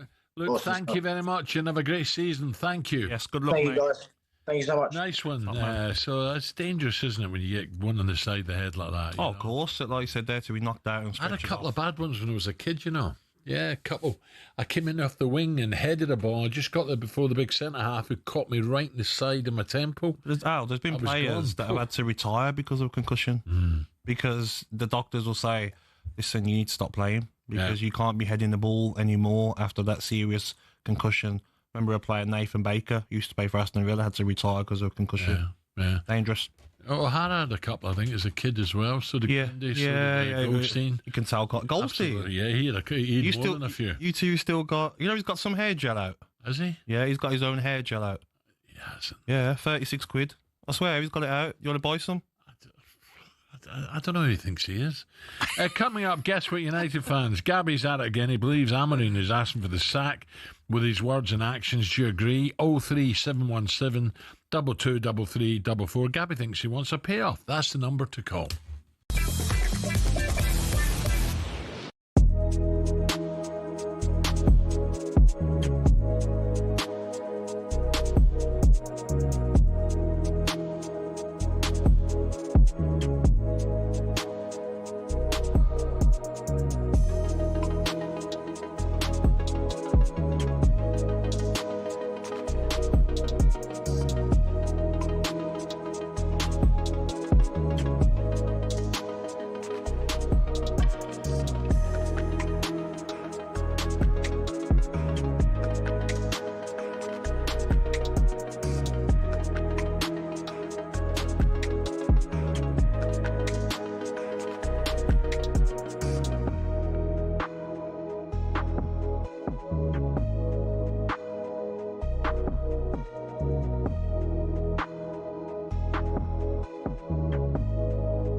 became a punch bag for many fans. So what happened? Let's take a look and you can decide for yourself. The important context here is that over the last 3 years, the club has lost over 300 million quid. And from day dot, Ratcliffe committed to fixing this, which of course is the right thing for the club. But what seemed to get fans' backs up is the way Sir Jim Ratcliffe, accompanied by Sir Dave Brailsford, went about it. For example, talkSPORT understands their lunch options at the Carrington canteen have been reduced to just soup and sandwiches, which the higher-ups at the club say will save them £1 million a year. Now that might make sense for many who don't get free meals at work themselves, but it gets a little bit more picky than that. It was reported that after staff brought some stationery, they were ordered to send sellotape back because it wasn't considered essential. The reward for being Steward of the Week used to be 50 quid, but that was scrapped and replaced by a paper certificate. And such is the grip Ratcliffe has on spending, he reportedly scrapped company credit cards, meaning some staff racking up hundreds of pounds worth of expenses and spending weeks out of pocket waiting to be reimbursed. But it's not just the stingy decisions around the amount of tea bags in the cafeteria. In 2024 alone, Ratcliffe oversaw 250 redundancies and more were announced at the beginning of 2025. Now, while there are people who acknowledge that United staff numbers are overinflated, it's the optics which aren't great. Because while all this has been going on, Casemiro's getting paid 350 grand a week, and the club forked out 14 million quid getting rid of Eric Ten Hag and Dan Ashworth. But United fans' rage doesn't just stop here at the cuts. Ratcliffe's unpopular decision to introduce a flat ticket price of 66 quid for every fan, even children, certainly did not go down well. For fans, it feels like the very foundation of the club's support is being attacked for the sake of making marginal financial gains. But Ratcliffe has backed it, saying if you shy away from difficult decisions, then nothing is going to change. And time will tell whether these measures will improve operations at the club and help drag standards up on the pitch. But one thing's for sure, his first year wasn't exactly a charm offensive, and there's still a long way to go for United to be back to where many say they belong.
Okay, 6 minutes past 9, talkSPORT breakfast with me, Brazil.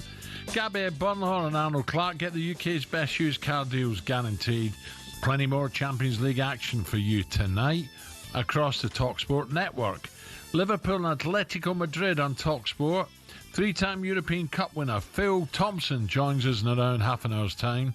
Will Alexander Isak will he start for the Reds? And Bayern Munich against Chelsea, talkSPORT 2, plus Newcastle, Barca, and City against Napoli. That's tomorrow evening. Now, though, we're asking whether Ruben Amorim will make this 1-year United anniversary. This is diabolical from Man United. And the fact morale at Old Trafford amongst the staff has never been so low. If we didn't score that last penalty against Burnley, which is our only win this season in all competitions, and if we lose to Chelsea the weekend, which I expect us to do so, we will be in the relegation zone. I think he's trapped in that Sporting Lisbon success. This is how I'm going to implement this here. I don't see the system as you guys see the system, so I will try to do my job. I don't understand what you're watching at times. From a mighty club like Manchester United. It's shocking. He's the worst start in the league since 1992-93 season. He hasn't won 2 games in a row yet. To some extent, the manager has to take a huge amount of responsibility for sitting in a place where you've made things worse. Sometimes we are a little bit naive in the approach that we have, but I saw some games that sometimes we can run faster, but they try. Factually, the worst manager that Manchester United have had. Amorim sticking to his style at all costs has made United even worse. But Old Trafford is fast becoming the theatre of broken dreams. Yeah, so Ruben Amorim, a man under incredible pressure now, but on the back of the Mail this morning, Amorim's £12 million safety net against United acts. Well, I wonder how they find that out. Yeah, mate, I probably don't know exact figures. They're probably like guessing, to be honest. But Al, here's a stat for you, Alan, right? Have a guess, Manchester United's goal difference in the last 4 seasons. No idea. +4. Off the top of my head, is it? +4. Guess Manchester City's. 40 or something. +224. What a stat that is, by the way. That's crazy. And also, Alan, since arriving in Manchester last November, Ruben Amorim Manchester United have the worst record of any Premier League club still in the division. So forget the teams that went down and the teams that come up. 17 other teams, Manchester United have the worst record. Did you know him when he came, to be honest, Gab? I didn't really know of him. He done well at Sporting Lisbon, but it's a different kettle of fish, isn't it? But 31 points from 31 games, 8 wins. I mean, it's not getting any better. It seems like it's worse than it was under Ten Hag. That seems to be a problem. So if you get rid of him now, whoever comes in has got the same players. I'm a great believer that players make systems. You know, if you've not got the players to play in the system, you got trouble. But good players can play anywhere. Yes, but is it because Manchester United's defenders aren't good enough to play in the 2? Because Luke Shaw as one of the centre-backs hasn't worked. It really hasn't. It was on radio the other day talking about he would have Luke Shaw on the England side. That's Andy because he's a Manchester United fan. He's nowhere near it, Al. Luke Shaw, he can't complete a whole season fit. He was so poor on the weekend. Everything about his game. Yoro. Well, would you play Harry Maguire? I would play Harry Maguire. What frustrates me with Amorim is that every game, by 70 minutes, he's making a change of a centre-half. Alan, like centre-halves play the whole game unless you're injured or having an absolute nightmare. Every game, winning or losing. Up front. Yeah. Unless you're bringing Harry on for the last 10 minutes to get in the opposing box. I've never seen a manager make so many changes with his defenders. Doesn't make sense at all. So, as I say, I don't think... two things. United will not be relegated, and B, they shouldn't get rid of Amorim yet, in my opinion. What do you think of when he's coming out after game, they're saying, I won't change my formation, you have to change the person before that happens? Well, Ange said that, didn't he? Yeah, but if you're Ange said that and he won a trophy. Yeah, but if you're Sir Jim Ratcliffe and the Glazers, are you saying like, oh, this guy's stubborn? Everyone's talking about it. I don't think the bosses know football. Know what's going on at all with football. No, I don't think they know football. I think Sir Jim, with the greatest respect, is a United fan. He's gone along, he's enjoyed it. He's a very wealthy man, so he's got to be very clever, but not about football. And he's ploughed his money in. He suddenly thought, I bet he thinks sometimes, what have I done? Why? He doesn't need this. No. He doesn't need this hassle. Guess who scores on their debut for Napoli? The fella. Højlund. Yeah. Great goal, great finish, scored for Denmark as well. It's like, you leave Manchester United and it's like, now I can go and enjoy football. You know, I'm away from that rotten club. Everything's wrong with it. I can go enjoy my football elsewhere. So going back to the Mail, I think it's Chris Wheeler writes that United would have to give him 12 million payoff. 12 million is nothing to Manchester United now. If they sack him the first year's contract, despite the club's worst start to a season in 33 years, I still don't think they'll be relegated. I don't think they'll be No, close. they won't. Of course not. Okay, United's games before November as follows. So they get Chelsea home, Gab. Yep. Brentford away, which is difficult. Sunderland home. Liverpool away, very. Brighton home, remember they're out of the Carabao Cup, so only have league games before the FA Cup starts in January. Is the refusal to shift his system a sackable offence? I personally don't think it is, but what do you think, Gav? I think when you're not getting results and everybody, Manchester United fans, Manchester United ex-players are saying it, Everyone can see, everyone who's played the game and understands formations and how 2 in the midfield are going to get overloaded by a 3, sometimes 4 inside there. Fernandes playing deeper as a 6 when he needs to play further forward as an 8 or a 10. Everyone can see it. When Manu come on Sunday, totally different. Where should Bruno play? Off the front, the striker, number 10? I would play a 4-3-3, and I'd play Ugarte's your best option there at the moment. I'll play Ugarte as the 6, and in front of him I'll play 2 8s, Fernandes and Manu.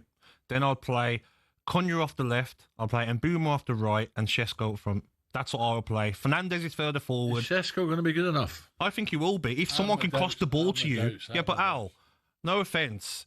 If your team is not playing to your strengths, you might as well have kept Højlund. They don't cross the ball. He was feeding off scraps. Arsenal have started getting the ball into the box.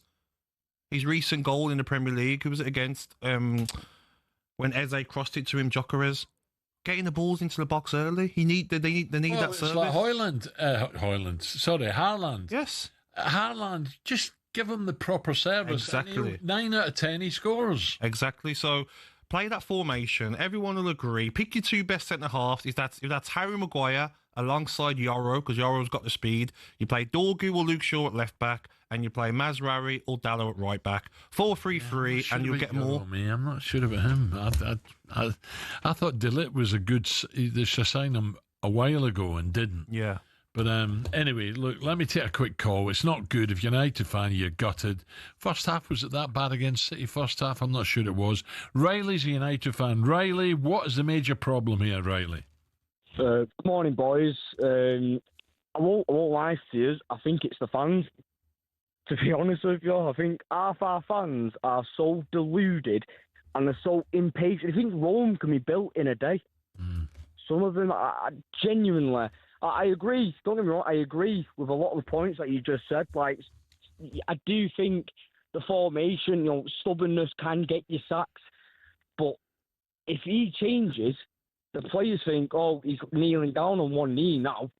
We can definitely get him out the door. A couple of bad performances. We'll get someone else in. Yeah. The last time I saw my club win the league, I was 7. Wow. 7 years old. I've been watching this misery for years and years and years. But Riley, you see some managers that they can change formation during the game. You can go from a back 3 to a back 2. I would. Look at Thomas Frank against PSG. 3 centre-halves. He brought Danso in. And then started the Premier League. All right, no more 3 at the back. We're going to go 2. You've got to have different formations and different styles. You can't just say, that's the way I'm going to play. If it's not the way you want, then they'll have to change the person. Come on, mate. No. I can agree. I just think if he kneels down... Like, think of what happened with Ten Hag. Like, don't get me wrong, I think he got himself sacked. But the players, the performances at the end of his career, it speaks for itself. It does. So Riley's not happy with the fans. He probably means the home fans as well, rather than the away fans. Riley, thank you. Thank you, Riley. Do you know what? If I look, it's not going to happen. But if ever I was a manager, if I thought there was something wrong, I wouldn't look at my watch all the time. I'd change it there and then. I say, that's where we're getting murdered there. I've got to change this now. I understand what Riley's saying. Because he's been so adamant, I'm not going to change. If he does, will he look weak now? No. I think you got to hold your hands up sometimes. You think, no, I've got this wrong. I agree. I've got this wrong. I think, and not just in football, in any life, you've got it wrong. You've got to be big enough to hold your hands up and say, I'm changing. We'll come back to this, Gabby. Yeah. Thank you. 9:17.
This is the talkSPORT Goal Show. It's the show for the fans. It's done by the fans. Yes! Oh my God! Yes! Yes! Yes! He is an unlocker of defences. That. If you've got a problem or something to say, you don't have the right to say anything about trophies. I do. This nonsense kills the game.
.22 on the Sports Breakfast, talkSPORT. Gabby alongside me. Just a reminder that DAZN brings you over 185 fights a year and an undisputed schedule featuring stars like Dave Allen, Joshua Buatsi, Jaron Ennis, Nathaniel Collins and more. Sign up now at DAZN.com/boxing. Gabby, so much great boxing coming up. What are you most looking forward to? I didn't see... I saw highlights of Crawford. Oh, it looked something. Wow. I actually woke up, Al, in the morning and I went to use the toilet. You know me, mate. I like to use the toilet a lot. And it was like 5 o'clock. I thought, let me go and check if the fight's on. Started at 6. Crawford outclassed him all the way through the fight. Canelo looked like angry, couldn't get to him. So a fantastic win for Crawford. But I'm looking forward to the Dave Allen fight because he's fighting that guy who bloody trains with bears, isn't he? That'll be an entertaining one. I think that's next month in Sheffield, is it? So looking forward to that. Looking forward to the Fabio Wardley one. And also want to see Mosley Toma Wardley fight again. Parker, Yes, looking forward to that. That'll be just one of the fighters getting knocked out, Al. I don't know which one it will be because Wardley's got great power as well. Yeah. And speaking of boxing, it'd be remiss of us not to mention the sad news that hit not only the boxing world but the sporting world as a whole. As we so sadly lost one of Britain's greatest sportsmen, Ricky Hatton, just so sad, aged just 46, can you believe it? Ricky took the boxing world by storm, winning his first 34 professional fights, landing multiple world titles in the process. So, we thought we'd get a legendary boxing voice on to help us pay tribute to the hitman. Let's say good morning to a man who saw countless Hatton fights. John Rawling joins us now. John, a very good morning. Good morning, John. Good morning, fellas. John, it has been terribly sad, hasn't it? And, yeah. You know, I sort of cope with it by trying to remember all the good times and all the fun that we had with Ricky when he was on his way up. John, you know, I know Ricky had ups and downs and, you know, he didn't know where he was going. But then he was going to get back in the ring, wasn't he? And he's got his son to look forward to. And I thought... Crikey, he's in a much better position now, and then suddenly, boom, a bombshell hits you like that. Really, 46, that is just absolutely no age. I think that's why all of us were so stunned by what happened, Alan. You know, he, as you say, he was preparing for a fight. He was due to be announcing that this week, a fight over in the Middle East. And Ricky was always, I think, at his happiest when he was in the gym, when he was working out, when he was getting into shape and preparing for a contest. And, you know, why exactly he decided he was going to come back, I think it's probably more than just money. He was going to get something like 3 million quid for it. But he wasn't a poor man, Ricky, obviously, from what has gone before. It's awful, though, because everybody who was in touch with him on a constant basis has been saying he's been in a good place. He's been okay. And, you know, it's the nature of depression, isn't it? We have our ups and downs, and goodness me, Ricky's had plenty of downs over the years, but he seemed to be in a fairly happy place. He was due to be announcing the fight over in the Middle East early this week. Yeah. And it's never happened, which is just so sad. John, when you look back at his life, and I hear it from a lot of people that have been around him, friends, and they all say that even though the fame, the riches, he still didn't forget where he was from. He just acted like the kid that grew up as a normal lad. And that's what people loved about him, because a lot of people that make it and become famous and earn big money forget about where they're from, don't they? Yeah, totally. He was absolutely grounded, and people who've said that are spot on. He never has changed. In fact, he revelled in the fact that he was an ordinary working class lad and that he was representing his people. And he tried to take his friends and his followers, and goodness me, so many of them had met him and shared a pint with him. I think a large proportion of his fan base thought they were his mates. And he tried to take them with him, and he was always so very grounded. After he'd had his wins, he'd go back into the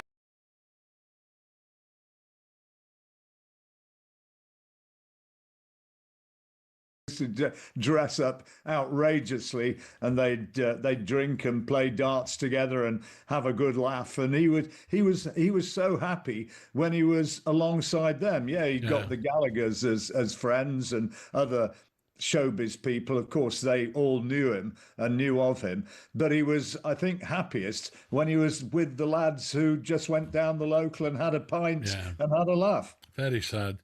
John, just from a professional side of things now, a couple of good fights come up. Parker Wardley. How do you see the Ipswich boy Wardley? He's a puncher. Has he got a puncher's chance? Will Parker be just too experienced for him?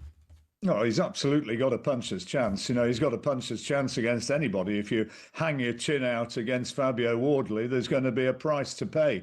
But I think in all probability, Parker should be too clever a boxer for him, and is justifiably the favourite to win that one. I think it will be a very good fight. I hope I'm there commentating on it, and my money would be on Parker. But you know, you never write Wardley off totally.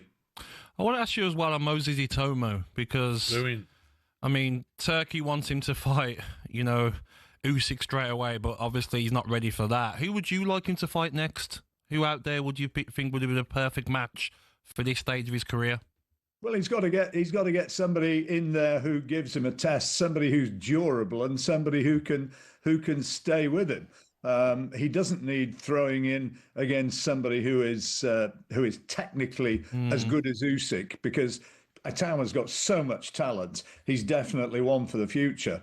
Who he should go in with? Well, that's a difficult one, and that'll be what they'll be agonising over. They'll be trying to get him in against somebody who's a bit of a name in or around the top 10, but somebody who's technically good enough to stay with him. Hrgovic, someone like that, maybe. Yeah, Hrgovic should be a decent shout. He can perform at that level. But Itama is very, very good, Gabby. Dangerous. He's a top fighter. He's got speed and power, hasn't he? And what he'd done to Dillian White. I mean, I knew he'd win, but I didn't think he'd do it so easily.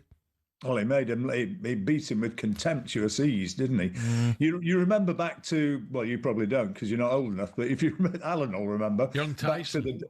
Back to the when Tyson was coming through, it was his speed which made him so exceptional. Yeah, he could hit and he could box, but it was his speed as a young man, and that's what Itama reminds me of. You know, it's a boxing cliche, isn't it? Speed kills. John, I'm spot on with you. This guy excites me more than anyone I've seen since Tyson. I was astonished his power and his speed. He was like a middleweight. His speed, unbelievable. And when he hits, bang, it's good night. And I don't want to build him up too much, Sean, but I think he is very special. I agree 100%, and I think one.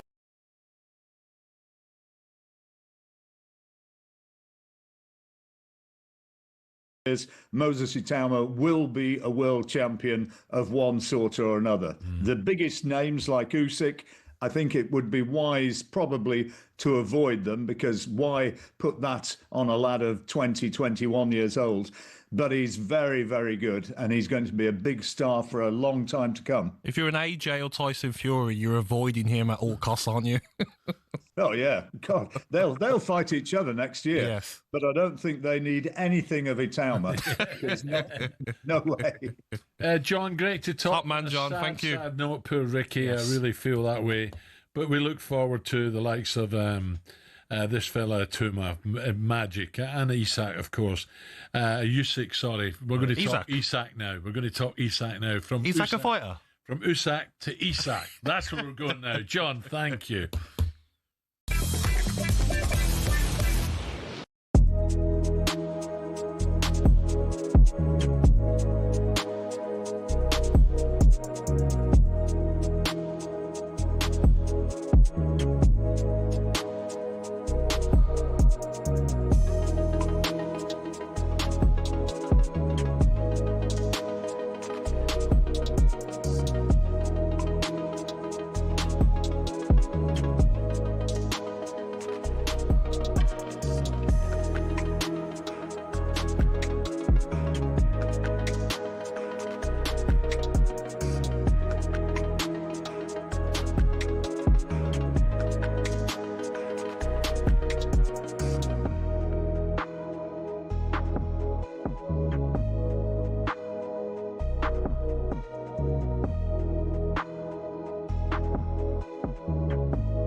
We've had a look. Forget a cold, wet Tuesday night in Stoke. Try a blizzard 220 miles inside the Arctic Circle. When Chelsea lost at Tromsø in Norway in the Cup Winners' Cup, a massive snowstorm hit at half-time. These two boys and their brooms were absolutely no match for it. We're staying in Scandinavia for Scotland's toughest away day on the side of a cliff in the Faroe Islands in Euro 2000 qualifying. The pitch at Toftir was like a cow field, never mind those gale force winds. The Faroe Islands part-timers equalised in stoppage time, cue Scandi scenes. But away trips don't come tougher than playing Bolivia at altitude in La Paz. Or so we thought. The Bolivians have now taken home advantage to another level, literally 500 metres further up the Andes to the country's highest city, El Alto, 4,100 metres above sea level. Meanwhile, the loudest stadium in world football officially is the Ali Sami Yen, where Galatasaray fans set a world record of 131 decibels. That's louder than Motorhead. But our most intimidating away day is in Wales. Prison team HMP Prescoed was briefly kicked out the Gwent League over concerns about young opposition having to go in there. Now that's a tough place to go.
Good morning, 9:36 on talkSPORT. Gabby, what are you staying over tonight, aren't you? You're working tomorrow again? I am indeed, yes. I've got to dash up to the Midlands, big charity thing, so I'll be back late as well. Crikey, I didn't realise, I thought Birmingham was a couple of hours, but it's more, isn't it? Yeah, 2.5, 2:45. Yeah. Where are you going? I'm going up Belfry. Belfry, yeah. Which is south of Birmingham, isn't it? I think so. You think so? It's in Birmingham, that's all you need to know. I don't know if it's south or bloody west or north give or us east. a break, Gabby. You're from... It's just in Birmingham, mate. Yeah, that's it. Where's it near? Well, you just get off the M42, don't you? Yeah. And then it's there, mate. Pardon Bless me. you. Oh, dear. What chance you got? Don't be taking your cold up there. Oh, it's huge. But with the air conditioning. But it's been done out well, though, now, the Belfry. Yeah, I'm told for the Ryder Cup, isn't it? Yeah, it's been done out. Right, so we've got Phil Collins? Yeah. Well, he's from up there, isn't he? Is he? No, South. I'm kidding. We've got Phil Thompson coming up. And we've got Dry coming up. Oh, no, they're too busy, aren't they? Yeah, we can't get wet. They're running late with Chris, I think, aren't they? Yeah, terrible. I was looking forward to that. Anyway, just let me, because they're good lads. I met them before. Where's my gig list? Where's your wet? I'm just going to say where they're playing. Yeah, mate. Yeah, well. I've lost it. Yeah, it's there, mate, in front of you. Yeah, right. There you go. So if you want to see a wet, they're playing over my neck of the woods, Bury St Edmunds, which is really, really nice. Birmingham Symphony Hall on the 17th of October. I'll be going to that one. They've got Forfar up in Stirling and Paisley and Oban. Oban's a nice place out in the Western Isle. Edinburgh, Usher Hall. Yep. They're playing, where's Inverness, up in Inverness, Eden Court. So it all kicks off the 13th. It's got to be this month, isn't it? Oh, no, it's May. What am I talking about? It's May 26th. So it starts off Wednesday 13th at Carmarthen down in Wales. Bury St Edmunds, Saturday the 30th at the Apex. So good luck to the boys. Right, what was I going to say? Just a quick look here. Gab, quick one. Tomo's not ready yet, is he? He is. Sorry. Right, talkSPORT breakfast with me and Gabby. Let's look at Champions League with TNT Sports. A huge night at Anfield. Well, they're all big nights in Europe, aren't they? Live in talkSPORT. Liverpool taking on Atletico Madrid. This won't be easy. Big game. It's all eyes on Isak tonight. The British transfer record sign. Will he make his eagerly awaited debut? Speaking of, let's cross over to someone who knows exactly what it's to like the European Cup at Liverpool. Former Liverpool defender Phil Thompson joins us now. Tomo, very good morning. Good morning, Tomo. I didn't know whether it was a sports programme or a geography lesson. Don't you start. I'm just trying, Tom, I'm trying to do him a favour. You can't remember where, can you? He doesn't know where the Belfry is. He lives in Birmingham. You're all over doing a tour of wet all over the country. Well, you remember the Champions League to talk about. All right. Are we going to? Does Isak know where Anfield is? Is he going to make it tonight? No, listen, he'll be in the squad. I don't expect him to play. I really don't. He's not played too much football. I think it'd be too much of a risk. And I just think the way the managers are now, they're so cautious with the players. I think they're looking more long-term. And I just think he'll probably get half an hour, 20 minutes, I would think, tonight. No matter what the result is and how it's going, I do think he'll come on late in the game. Tomo, what do you think the opposition are thinking about Liverpool at the moment? They're saying, listen, they're not playing as well as they can. We've got a chance. Or are they worried, saying, once they start playing, we're in trouble? Well, this is the thing. There's been mitigating circumstances. The first game was very much about Diogo Jota against Bournemouth. The Newcastle game was always going to be so hard with all the Isak talk. And the Arsenal game was won by just an absolute worldie. Yeah. And so you can see the way it's gone. What people don't understand, Gabby, we were like this last year. We weren't playing well at the start of the season, and people were saying, oh, Liverpool have not, they're getting away with the results. And it happens. There's no real form guides in the early part of the season. I think we've done well, but there's more to come. What about Kirkes? Because he's had an interesting start, hasn't he? I really rate him. I think it's going to be a great signing for Liverpool. But I like the way the manager took him off in the first half. He'd been booked. Maybe he could have been sent off with his next tackle. What do you think of him? Do you think he just needs to calm down a bit with his tackling and especially his diving? He's doing that quite a lot, isn't he, for penalties? Well, it's not a lot, but he did try on that one occasion to get a penalty, which was never a penalty. No. And Arne Slot, I think, handled it fantastically. He didn't try and say, oh, he got touched. He did, you go down. No, it wasn't a penalty. But I do think he's a bit rash. He's a bit raw. And I do think, and I agree, even the Arsenal game, at that time, I would have gone for more experience and brought Robbo back. But that was his best game. Yes. So I think there's more to come. There's more to come from Frimpong. There's more to come from Wirtz. So I think we are in a good place. And there's people like Szoboszlai have stepped up at this moment in time. Gravenberch has come back in. He's been excellent. And I do think there's so much more to come from the sides. We're not getting carried away by any means. The Champions League is it always fascinates me. And I was a bit unsure of the formation last year, but it has certainly winning me over. Yeah. Tomo, what about, no, absolutely. I'm with you with Wirtz. We've yet to see him anywhere near his best just yet.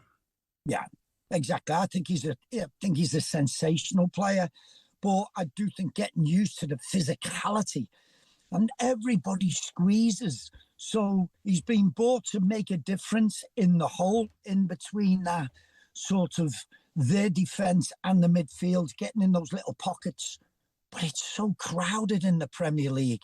He's finding it hard to stamp his authority on games.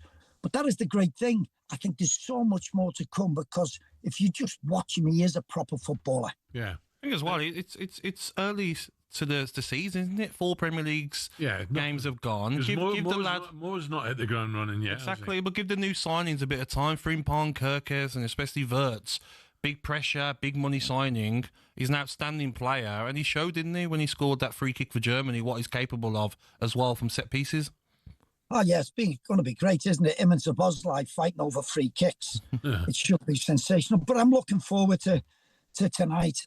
Let's go Madrid. You just don't know what to get with Simone, sort of the way he is. He doesn't care where he goes. He's so passionate and up for games. So it's going to be a fascinating start to the campaign. We've got a tough group, by the way. A good set of fixtures are really worrying, particularly those 4 away games. By the way, next couple of games, Atletico and then Everton. Everton have started okay, haven't they? Sorry, who? Yeah, they have. They've done very well. Listen, Moisey's done brilliant. He gets them organised. They're starting to play. Jack Grealish, again, knows the Premier League, so he's hit the ground running. And I think he's a sensational player. Just hope he doesn't play too well at the weekend. You're spot on, though, Tomo. You look at the games away from home. Galatasaray, Frankfurt, Inter, Marseille. Did you see them last night, Very Gabby? good, mate. Very good against Real Madrid, wasn't there? Oh, not half. And so, but they're all really the fixtures that we've got are quite difficult in their own right. And I just think we're not going to win 7 out of 8 Champions League games as we did last year. Tomo, how's Whinger Kenny? How's Kenny doing? How's Jockey doing? Thank God he's a lot better now. They're probably on some golf course in South Africa at the moment as we speak. Knowing the two lads. Actually, my good friend of mine was supposed to play with Big Al yesterday, and he is a lot better. Good. And he's fantastic because he just talks for England or Scotland. You're not wrong. Tom O'Grady, thank you, Tomo. Thank you, pal. Enjoy tonight. Cheers, boys. Brilliant. Have a good day. Stream over 185 UEFA Champions League matches live with TNT Sports on Discovery Plus, or watch TNT Sports channels on EE, Sky and Virgin Media. Brilliant. Phil Thompson there. Not a lot he didn't win. How good was he? Great. Him and Hansen together were fantastic. Rock solid. Fantastic. Yep. But Hansen was unbelievable. You'd be playing at Anfield, right? And he'd just sort of, the ball would be down the other end. They'd attack, right? And you'd say, How was your night last night? Was it all right? Like, what? What's the game's going on? Yeah, I said, shut up, leave me alone. he just bamboozled you. Yes. Oh, God. But the two of them together were brilliant. And Matt Lawrenson, of course, as well. Brilliant. Right, coming up, Ange takes charge of his second game as Forest manager away at Swansea in the Cup. Can he win this trophy for the Forest faithful? We'll discuss that next. Breakfast football preview on talkSPORT with TNT Sports. Get the Premier League, UEFA Champions League and Emirates FA Cup all in one place. TNT Sports, not normal. Subscription required. 18 plus terms and conditions apply.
is the talkSPORT Goal Show. It's the show for the fans that's done by the fans. Yes! Oh! Oh my God! Yes! Yes! Yes! He is an unlocker of defences. If you've got a problem or something to say, you don't have the right to say anything about something. I do. This nonsense kills the game.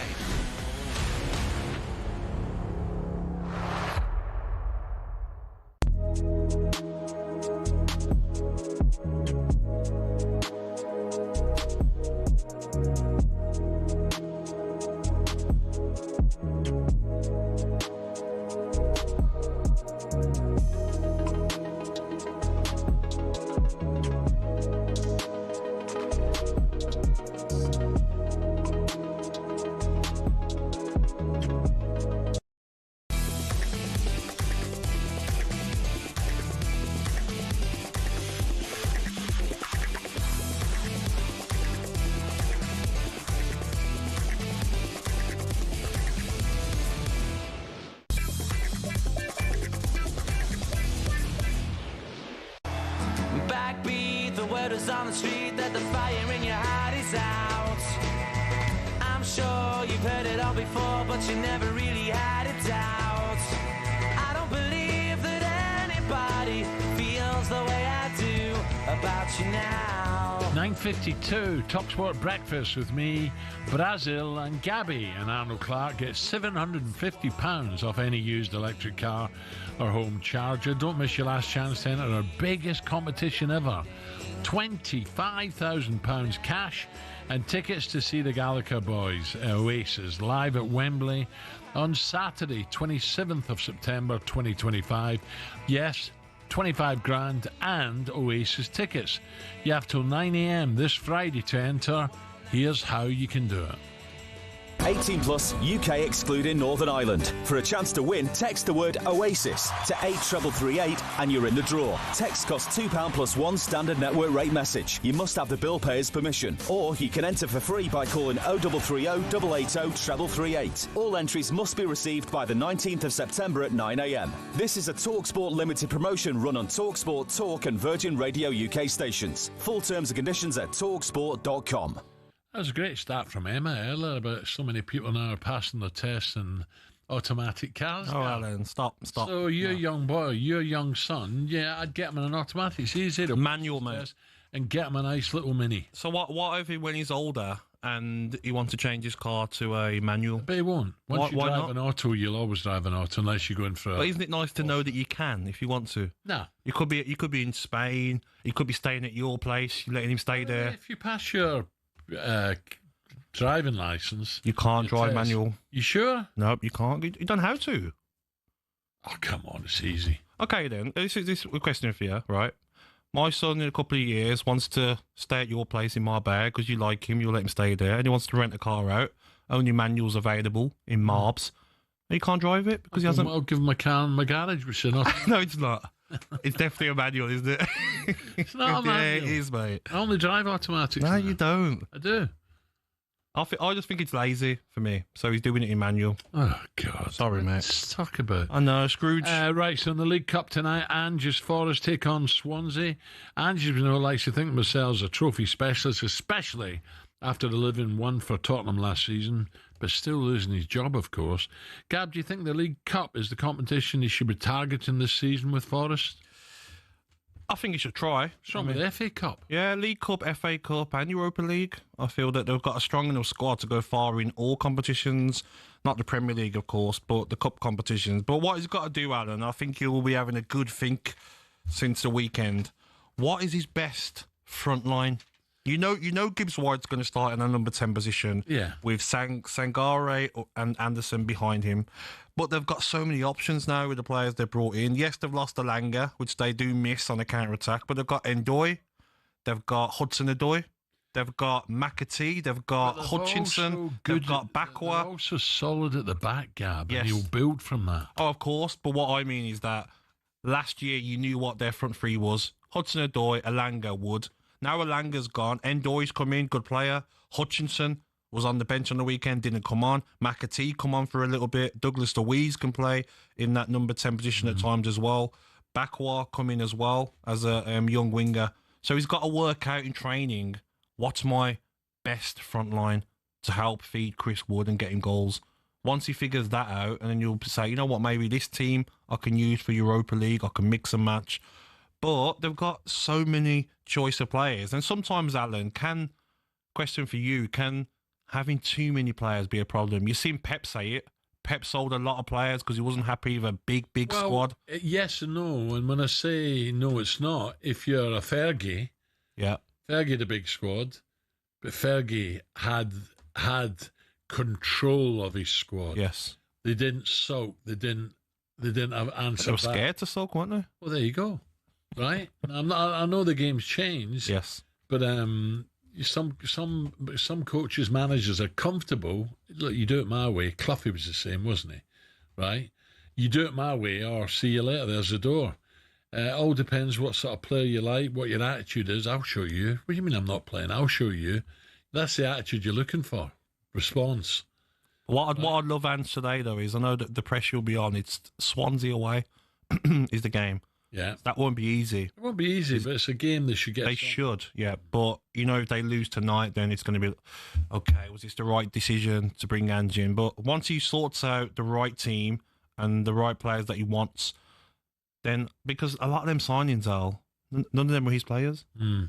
A lot of them were brought in, maybe not even Nuno Santos players, brought in maybe by Edu. So he's got to work out which ones he wants to play with and then try and continue playing the same team in the Premier League. I agree. Well, it's a game. You should get something. We'll see what happens. Yes, definitely. All right, Gab, I'll see you tomorrow morning. Yes, enjoy South Birmingham. I will do. Oh, it's South Birmingham now, is it? I just Googled it, South Birmingham. Yeah, well done. Yeah. Well, that's good news. I'll see you tomorrow, 6 o'clock. Yes, Hope you enjoyed it. Enjoy tonight's Champions League. And we'll speak again tomorrow. Don't go away. Jim and Simon coming next.